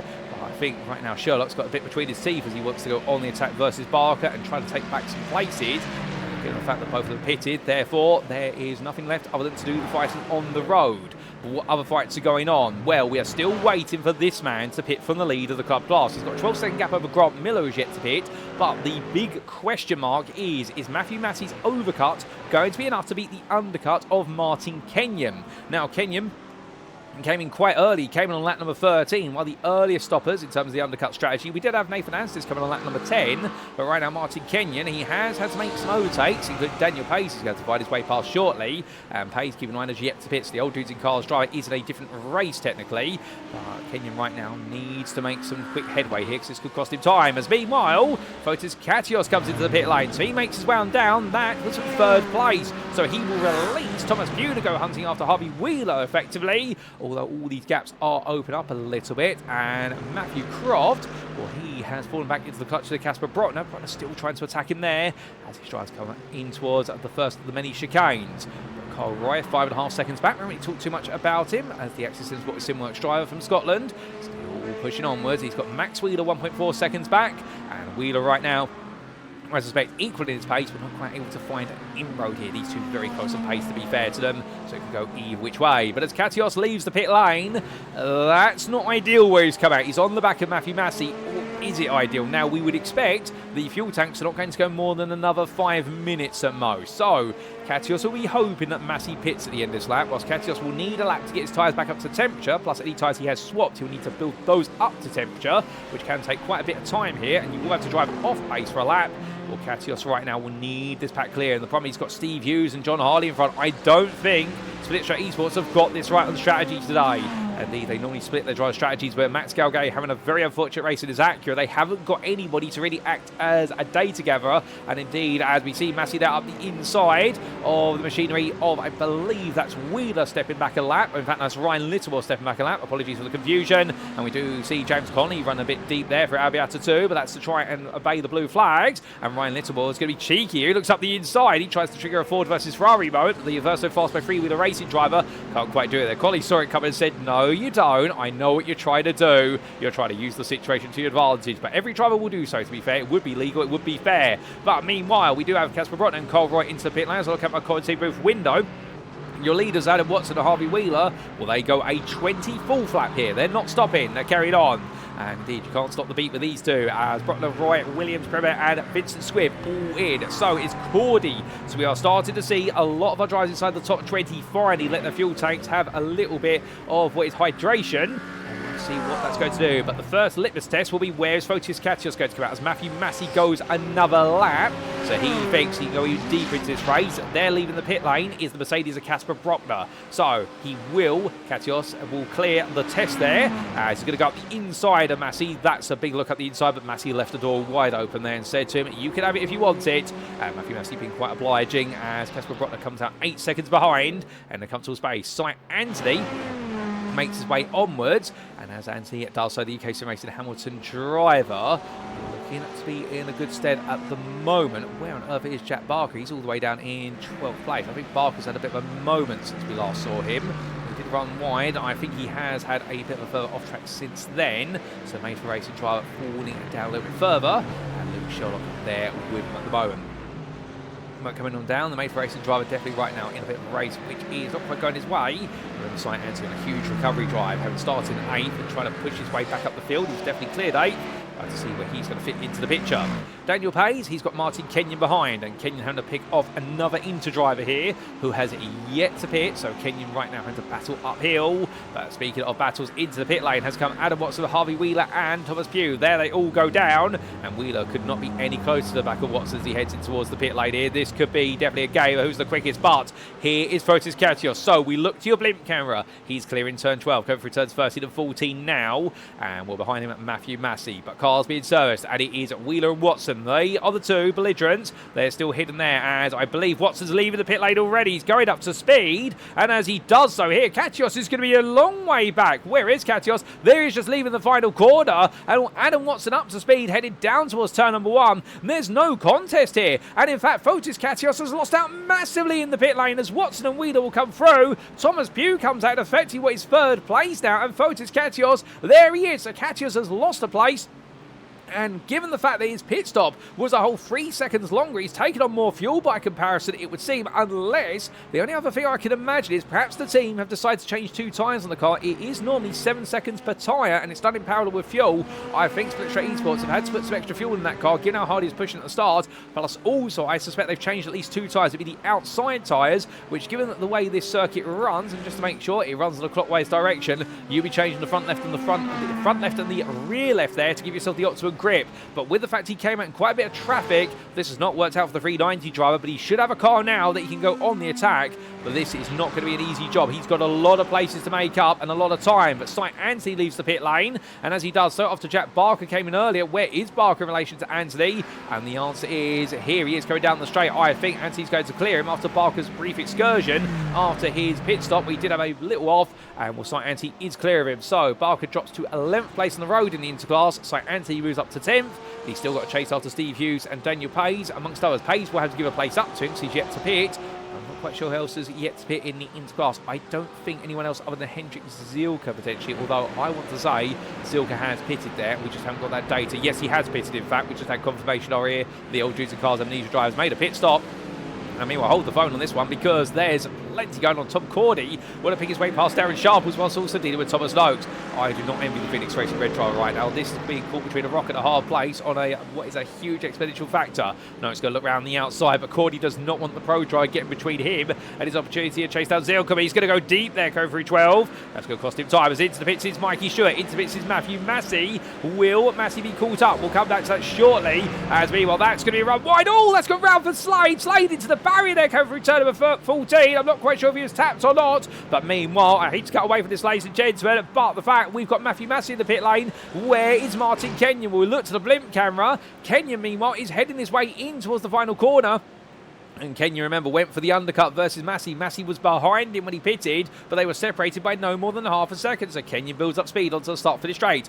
Massey, meanwhile, making his way shortly to the pit limiter line. There it is. It is going to be close between these two. Here comes Kenyon. Massey now building up speed, but he's going to have a speed disadvantage here as they head on down. And right now, there's Massey still building up momentum. And there's Mutti making his way down, but there's Massey more importantly. And Massey is ahead of Kenyon. Matthew Massey has got the jump. And in the end, Martin Kenyon's undercut has not quite worked out. The pit stop times of both drivers practically identical, but the difference is Martin Kenyon's had to try and clear a couple of drives on the way. Massey, meanwhile, has been able just to work with those in front of it around him. So Massey into lead of the club class, but Kenyon's not going to hold back here, particularly on this lap. He needs to go on the attack immediately. Massey's got to get his tyres warmed up. Kenyon Mills absolutely warmed up, but that Lamborghini Huracan Evo, we know it is a very aggressive car in the way it drives. You've got to be very smart with the way the rear end flies around on it. As always, you may find yourself very quickly heading towards the grass and gravel. But Massey in his BMW, one car known for stability, albeit that rear end a lot more sensitive than it used to be. But right now he's holding on. Meanwhile, Brandon Vincent Squibb, that's a move for second place in Inter. We're going to get a replay of that. He's made that on Hayden Young. So now Brandon Vincent Squibb into the runner-up spot of the Interclass.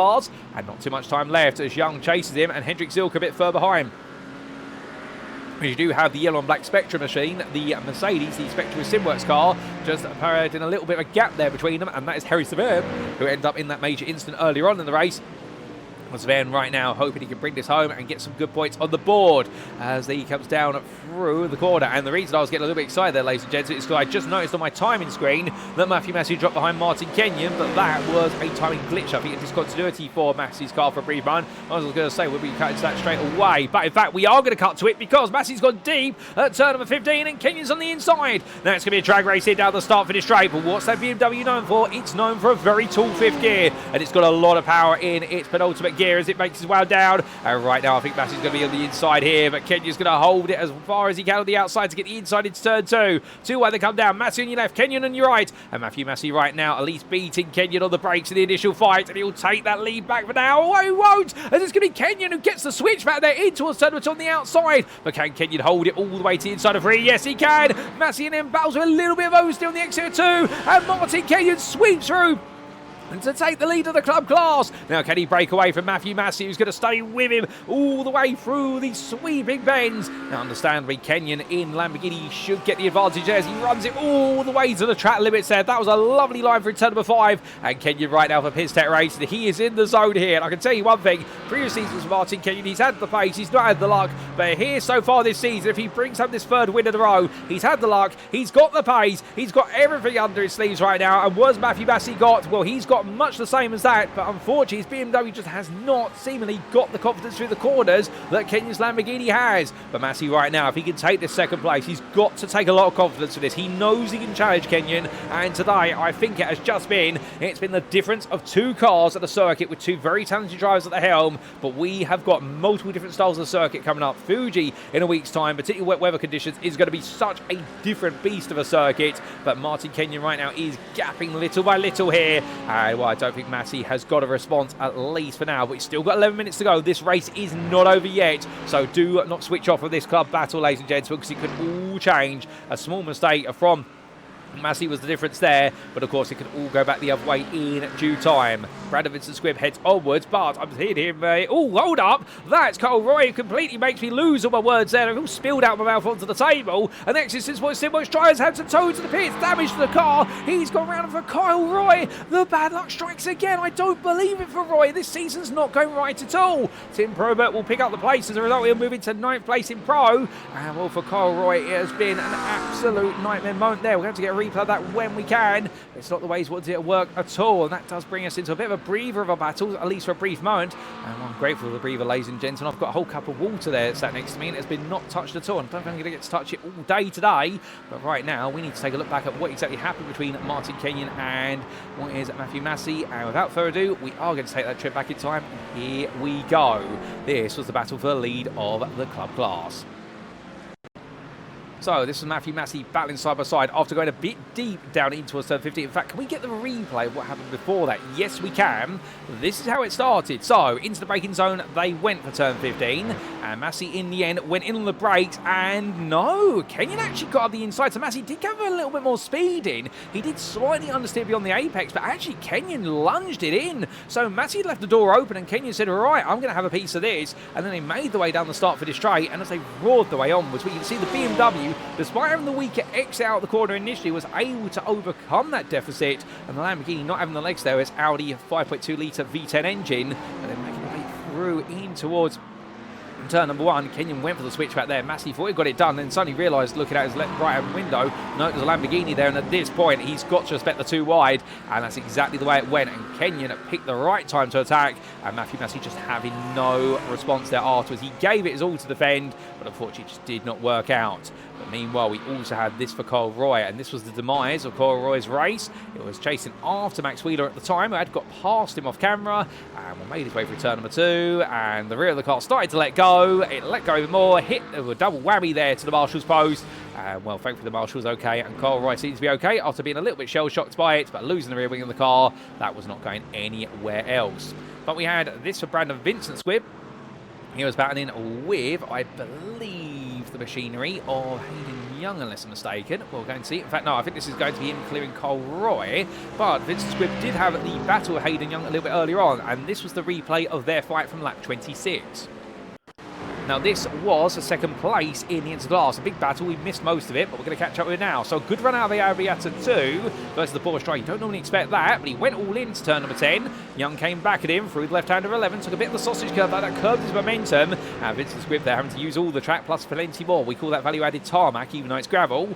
Going down through turn number 12. Well, Vincent Squibb just got ahead, and at that point, well, Hayden Young tried to come back once more, but that was the move done there. And Vincent Squibb a decisive move. And even though it was slightly off track in terms of those outside wheels, I don't think Hayden Young is going to be complaining. With a battle like that, both drivers had to go for it. Well, they used all the track there to sort things out. But with that, ladies and gentlemen, it's back to your live racing we go. And as we do come back to the sonorous roar of machinery, well, Vincent Squibb now has to deal with Tim Probert in front of him. He's trying to make a way past, and as he does so, going through the corners, well, he's going to try and make a move on the SimRacing driver here with 7.5 minutes left, and he'll get that done just about. Will he? No, he won't. Probert's going to come back at him here, and Hayden Young, well, right now he's going to be like a kid at a candy store waiting to go on the attack here, as in the end, Vincent Squibb does get it done. My goodness, these two absolutely fighting, but understanding the SimRacing driver does not want to let Vincent Squibb pass. He wants to help Young out, his teammate. So two-way through turns 4 and 5 they go. Brilliant racing between them. But around the outside of Vincent Squibb, surely he's got this done. He has for now as they come down the hill, and Probert looking behind him there. You can see Hayden Young, but looking in front of him, that's the man he needs to try and come back, and if he can, to help Young out, because I think right now he'd like to make sure that the two of them can get clear, but Vincent Squibb already pulling away as they head up towards turn number 10. A bit via the corner of Arabiata 2, but that battle does come to a brief halt there, and Probert right now, I don't think he's got anything left. I think all the fight he's had earlier on, the tyres of that McLaren are exhausted. In fact, look at the rear as he came through the first part of the chicane there. You could see the rear stepping out quite aggressively. I think the rear tyre life on that car is not in a happy space. It's that rear right in particular is struggling at the moment for traction, and that's why the car is just so loose. But as Young, I think in the end, is going to be on the radio right now to the team principal at SimRacing and saying, look, he's holding me up here, and Tim immediately stepping aside, or will he? No, in the end, Young's not quite close enough there to go for it, but I think there's going to be a chat between the drivers and also the team on the wall. They're going to have to decide what they want to do here, because I think Young's got the pace to chase after Vincent Squibb, but understandably, Probert right now wants to carry on, and the problem he's got is if he falls backwards, Thomas Noakes is only 1.8 seconds behind. So here they go down the straight, and Young's going to look up the inside here. Unless SimRacing definitely have the approach, which is let the drivers race, well, they're going to swap the places there. So that confirms our suspicions. They were going to have to swap them eventually, because Young right now, he has got the pace to chase down Vincent Squibb, but he's got to it little by little. Now, speaking of things that come in little by little, and we're not referring to the Oasis song here, otherwise we'll get copyright striked. Well, we do see Adam Watson. He thinks he struck it right. The only problem is Harvey Wheeler's still within a second of him as they come up towards turn number 12. Well, Thomas Pugh, 7 seconds back. He's not going to be able to get involved in this, but he's looking quite set for a third place in Pro and overall. Oh, hold up a second. We've had Casper Rottner being double passed there by Mikey Stewart and Max Wheeler. So Rottner falls down to 8th place, and your interleader and also your 6th place driver in the Pro Class come on through. So Rottner's had a bit of a moment. I'll try and get a replay of that when we can, if there is time to. Well, we've still got time to look at this. So David Pilcher versus Stephen Wilkinson. Simcast Racing UK got both drivers inside the top 10, and Wilkinson 9th in club, and Pilcher 10th in the same class, and they're enjoying a little bit of a battle here, and I do believe they are allowed to race, although it'll feel a bit awkward for Stephen Wilkinson at the moment, because he's normally the one on the wall saying to the drivers whether they can race each other or not, as Pilcher looks out the outside. Well, right now they're definitely racing each other here. I don't think there's any team orders going on as Pilcher looks at the inside. Here he goes onto the brakes, but on the inside there in that BMW, you're going to have to brake about 50 metres earlier to make the corner and not go straight on it. Wilkinson knows that and leaves the door open and carries the momentum, but Pilcher in the end on the inside down the hill. Wilkinson there not quite getting the power down the way he wants it to, and well, they're still pushing each other along here. Oh, there's no love lost between teammates here as the 155 BMW builds up the speed as they come down towards turn 1. He's looking at the inside, and Wilkinson here is going to have the outside line. Can he carry the momentum up the hill? Pilcher's going to go for it here. He'll have the inside. He'll have the move initially, and Wilkinson in the end leaves it so wide open there. He sets up the run up the hill. Should Pilcher get it wrong on the exit of the corner, but David Pilcher does take that 9th place in club there. But good little scrap between those two. Brilliant to see there, Simcast Racing UK. They may not be having top 5s today, but they're still going to take a double top 10, and both teammates there enjoying themselves out. The 4.5 second gap to James Connolly, the orange UKSimRacing Menace. You can see there for UKSimRacing Norris as he makes his way onwards, and well, definitely running a tribute to the McLaren colours of the Lando Norris Championship year of last year. But right now, the 146 driver 9, he's putting a lot of hard work here today, but he's still got more work to do. And oh, hold up a second, what's going on there? Tim Probert's more sideways than straight coming out of turn number 5, and well, the corner that definitely caught out Thomas Noakes is past him right at the start of the race, and here comes Tom Cordy around the outside. Well, they say kick a man when he's down, but Cordy in the end is not going to be able to kick Tim Probert down the order any further, and Probert there comes back and immediately says no you don't, and Cordy's probably thinking, well, that was a bit rude. And I think Tim Probert right now, I think all manners have gone out the window here, and I would not want to be inside that car or listening on the team radio. I think the SimRacing driver right now, there's only going to be a few words out there, but understandably he's had quite a frustrating day, the 312 driver, so I think for him finishing 11th in the Pro Class right now, given how the day started and the fact he was coming inside the top 10,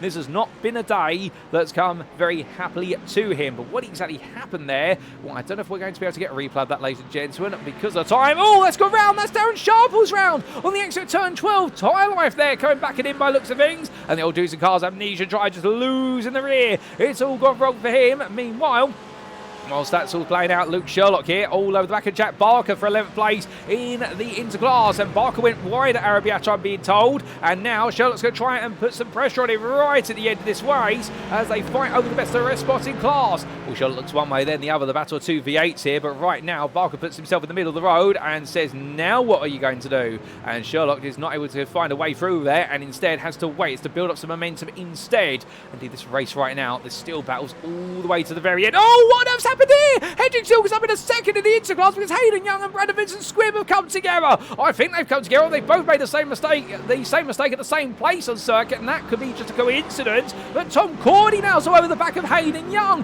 My goodness, it's madness here with 2 minutes to go. And Cordy looking up the inside here into turn number 4, but Young hold on to third for now, it would seem. I think Young wanted to come back at Vincent Squibb, but in the end trying to come back and it hasn't worked out. And to cap this off, ladies and gentlemen, they've all saved it over the last couple of minutes because Adam Watson is under pressure from Harvey Wheeler. They come down for a total of 15. Car sideways in front. Oh my good lord. And for Watson, that's the last thing you want. Here comes Wheeler. Wheeler's going to look up the inside. It's going to be a drag race onto the final lap. One more lap to go. And for Adam Watson, you couldn't make this up. That was Ryan Clark's Mercedes going sideways. Ryan's all okay. You can see him in the rear of the picture going a lap down. But Wheeler right now side by side with Watson. This is absolutely Titanic as they come down. Watson on the inside. Wheeler on the right hand side. Onto the brakes. They both go here. The McLaren driver right now trying to hold on. Wheeler's got the better long-term pace. He's got the quicker car at this point of the race. With a minute left on the clock, this 34th lap is going to be on absolute tenterhooks. As we look back for the rear of your leader, they roll the way through, and there you can see Wheeler gets it even closer here. That Aston Martin's got so much life left in it right now. What has Watson got? I don't know. But as they come through left into right here, he's going to bring about his inner MacGyver here if he wants to put this all together. He's got to take what he's got and make some magic out of it as he comes down through 6 into 7. And right now,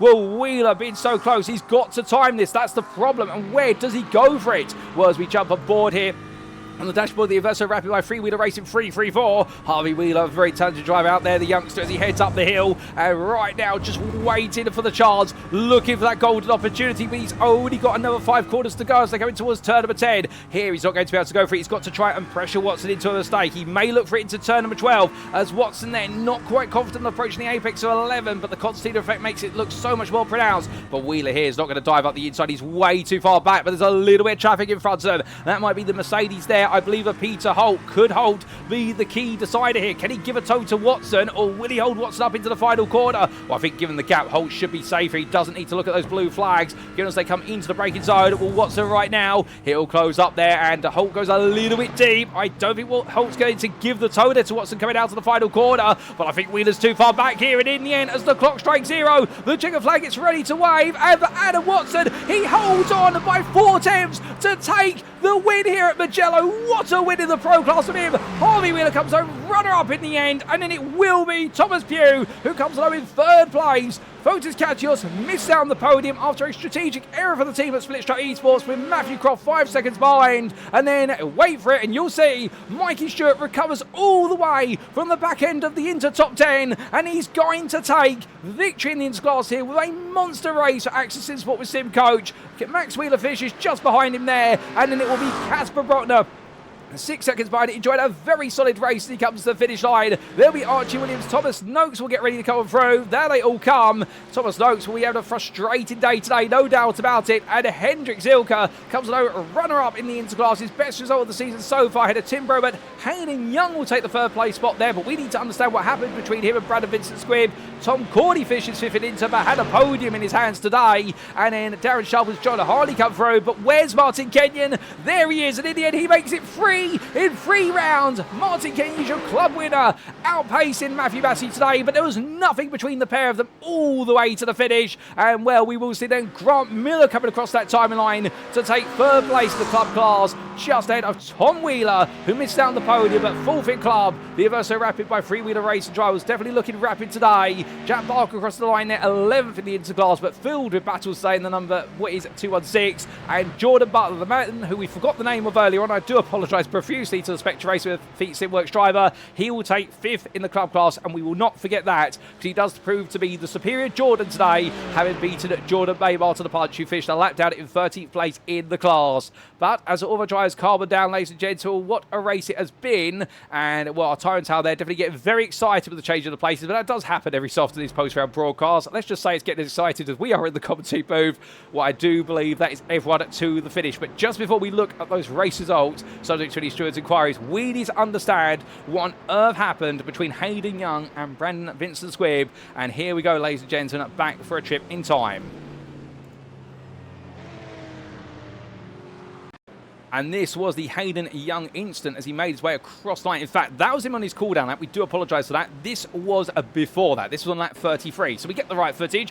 It was side by side. Vincent Squibb on the inside, Young on the outside. Turned in. Vincent Squibb was still there. Got his nose in. A tiny touch between them, but it sent both cars around. And in the end, well, Hendrik Silke just simply saw the space and went, you know what? I'll take that. Thank you very much. And stole the places off of them. But what did that look like from Vincent Squibb's perspective, I hear you ask? Well, here's the replay of it from him. And this was coming down the hill, too wide here. You know he was not going to back out for this, given how close it was to the end of the race. Oh, goodness me, that's going to be such a hard one to call. And I think the stewards then, they managed to put that down as a racing instant. But of course, they'll have all the camera angles. No malice meant there between either driver. You could see Young was trying to keep the door nice and tight there to Vincent Squibb. But Vincent Squibb was just trying to get the power down a little bit. And I think they just intersect each other. But meanwhile, Hendrik Silke, this is what it looked like from his perspective. And I think Silke here, this was in his front bumper, by the way. So you're going to get the closest possible view to all the action. They made the way in. He's going to see that they go through the corner. And then he's going to find out as he starts to clear the corner. Hold up a second, they've both parted the seas. And that's where they've gone. So that's what happened for Hendrik Silke. He'll be pleased as punch with that. An opportunity came to him like no other. But with that, ladies and gentlemen, well, we make our way back to your circuit side pictures. And with it, let's bring you those race results. Because as things definitely calm down here at the Mugello circuit. But what a round number 3. Here are those results, subject to Eddie Stewart's inquiries, and they are thus. Taking overall victory, Adam Watson in the end. And, well, nobody thought it was going to go this way, but it all went wrong for Thomas Noakes right at the start. Adam Watson was one of many to leap into action. The Altitude 3M eSports driver holding off Harvey Wheeler at the end by 4 attempts at the finish ahead of the Averso Rapid by Freewheeler racing driver.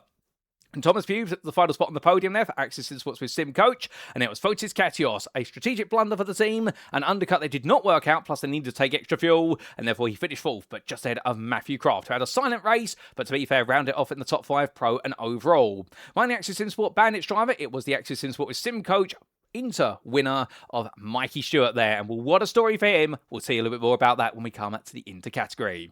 Max Wheeler, 7th there for Averso Fast by Freewheeler Racing. 5 seconds ahead of Casper Brotner for Old Dudes and Cars Vintage. Definitely putting on a strong performance. And he was ahead of Archie Williams at the close. From the Axis Sport with Simworks drivers then, Thomas Noakes. And he put on a good recovery drive, going all the way through the field to 10th place. For the MK Sport driver, knowing that he's thrown away a perfect opportunity to win today. And that championship lead he's carved out, definitely now has been brought down without a doubt. Hendrik Silke, 2nd in the Interclass there, 11th overall for Old Dudes and Cars Amnesia. Best of the rest ahead of the Syndic Racing pair of Tim Probert and Hayden Young. Young round off the Inter podium after his late altercation with Brandon Vincent Squibb, who finished just behind him on the road for Type 2 Racing. And Tom Cordy, well, I think he wanted the action today. He got plenty of action for Phoenix Racing Red, but unfortunately his race seemed to be tied around pro drivers. And, well, he wasn't quite able to get onto the Inter podium, but he was able to beat Darren Sharples, who was 3 seconds behind him at the finish line. John Harley, Jake Muttit, they were 17th and 18th ahead of Martin Kenyon, the Pistech Racing driver, taking his 3rd club win of the season. And well, what a drive there for the Englishman, but he was in a race-on battle with Matthew Massey, and the Spectre Racing driver in the end got it done on strategy, but he didn't quite have the pace to match the Lamborghini driver, even if he was the quicker in the pit lane. So he was runner-up in club, and we did see outside your top 20 in 21st, Cy Anthony for UKSimRacing Hamilton, fighting forward ahead of his teammate Steve Hughes, who fell backwards over the race distance, and Daniel Page 23rd, just behind Hughes at the finish line. Nathan Ansis took 24th ahead of Grant Miller, making it onto the club podium. Well done to him, an absolutely huge result from Grant Miller. He'll be pleased as punch with that, making sure that Tom Wheeler could not get close at the very end for Averso Rapid by Freewheeler Racing. And it was Jack Barker, Luke Sherlock, Jordan Butler, and Pete Holt who completed your top 30. Pete Holt was the first driver to finish a lap down, and it was a lap down all the way from him to David Young, Ryan Clark, Jordan Maymar, David Pilcher, James Connolly, Stephen Wilkinson, Ryan Littlemore, Harry Svern, Alexander Wimar, and Max Galgay. That was your top 40. And outside the top 40 in 41st, Oliver Stingzet, ahead of Eduardo Royes, was the first driver to finish the race as a retiree. A non-finisher then, 42nd, ahead of Kyle Roy, Jonathan Slade, Andrew Mateen, Rowan Pownier, Jacob Jenner, Jason Brennan, Nick Parks, Kieran Davidson, who was a non-starter, and also a non-start for Darian Giacovelli. But coming into the class finishing positions, because this is where the points are paid and made. And as we can see, Adam Watson, your winner in Pro.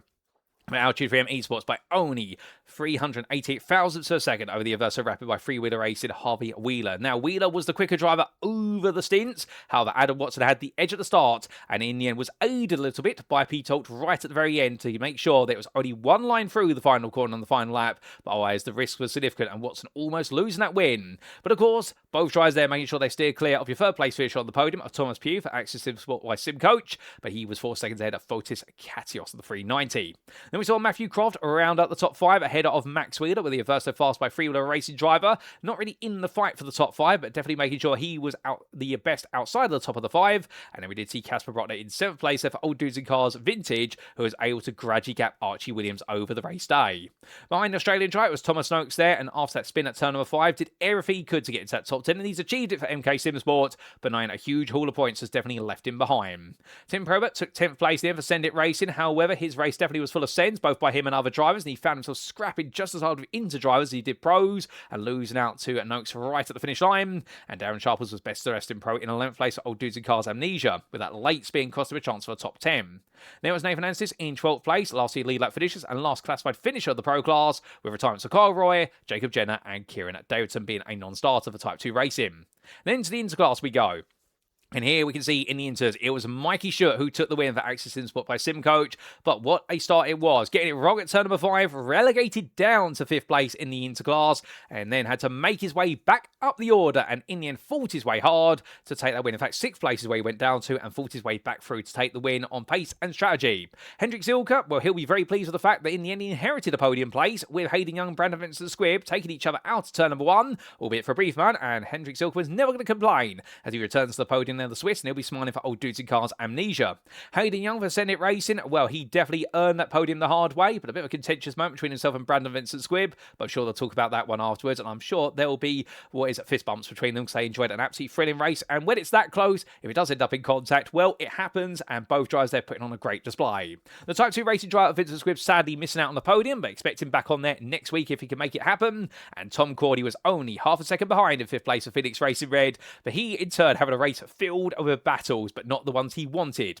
John Hardy took 6th place in the end for Spectre Racing Feet Murby, enjoying a good run there, 7 tenths ahead of Jake Muttett, while the Phoenix Racing Blue driver just losing out towards the end in the battle for 6th, but was ahead of Sight Anti for UKSimRacing. Hamilton had a lot of recovery work to do today. He pipped Steve Hughes to 8th place, and then behind Hughes it was Daniel Pays who finished 10th. The Old Dudes and Cars Vintage driver ahead of Jack Barker for Made for Racing, who unfortunately couldn't quite get to grips with the circuit, but got to grips with some brilliant battling, including that brilliant side-by-side for a pair of laps with Sight Anthony. He was best dressed in 11th ahead of Luke Sherlock, who chased him down but made a late error to lose out the chance for 11th place. And it was a lap down to Pete Holt, Harry Svern, and Eduardo Royes, who was your first non-finisher 6 laps down. And a sad day for him after his heroics at Spa-Francorchamps a week ago. And then we did see Andrew Mateen, Rowan Pownier, and Nick Parks completing your run of inter drivers, all non-finishers. Lastly, to the club class we go.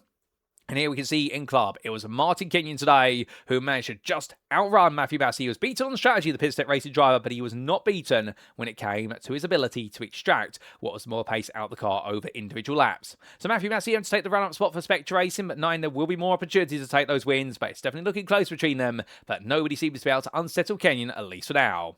Grant Miller took the 3rd place spot there for Phoenix Racing Red, and in the end fighted his way forward and enjoyed himself as he did so, and making sure that Tom Wheeler was the best part of 4 seconds behind.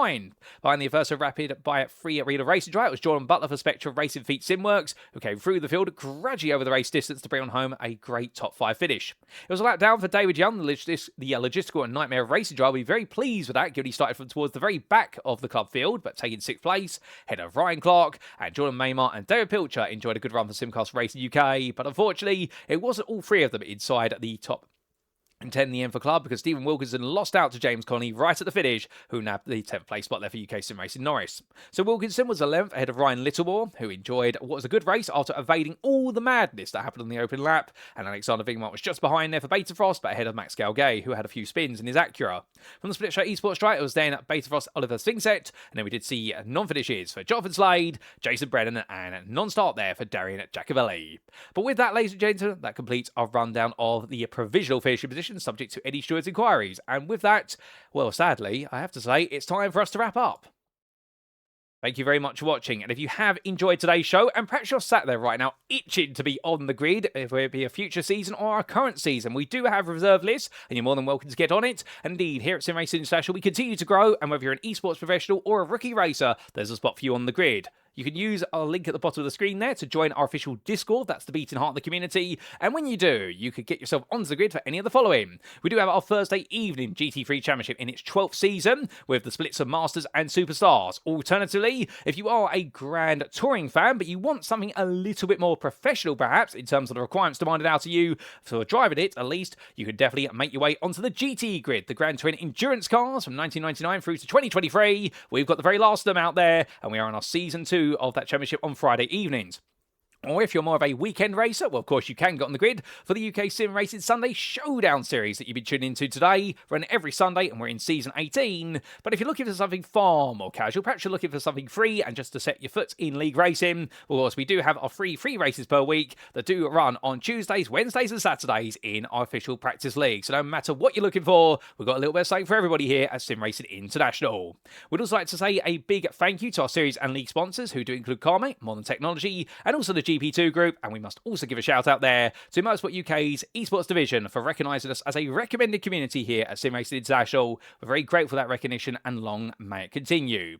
But with that, ladies and gentlemen, we now look ahead to next time, and next time out we head to Japan for the first of our 2 visits this season, and we head to the foothills of Mount Fuji for the Fuji Speedway. And what a circuit it is, a circuit which has the incredibly long start-finish straight, contradicted of course by its sweeping bends and very tight and technical final sector. And with rain on the cards as well, where it's going to be very interesting in the Sunto district of Oyama, who exactly is going to be able to survive the conditions and come away looking formidable at Fuji. And in the pro class today, well, everything's been blown wide open with Thomas Noakes' early mistake costing him a chance of what could have been an absolutely stabled-on win. Meanwhile, in the interclass, it seems though Mikey Stewart is building a head of steam, but we've got plenty of stars rising up through the ranks, including the likes of Hendrik Zilka, Hayden Young, and Brandon Vincent Squibb. And in the club class, can anybody stop Martin Kenyon from running away with victories? He's got 3 on the bounce. Well, Matthew Massey would like to try and prove he can do it next time out. But all that and more, ladies and gentlemen, you'll have to tune in next time, because the racing will occur on Sunday the 26th of April 2026, but we'll be bringing it to you as if it were live on Monday the 27th of April. But until then, we've been at SimRacing International. I've been your host and commentator, Paul Walsh. And until next time, remember to stay safe, stay well, stay smiling, and most importantly, ladies and gentlemen, remember to stay on track. Good night.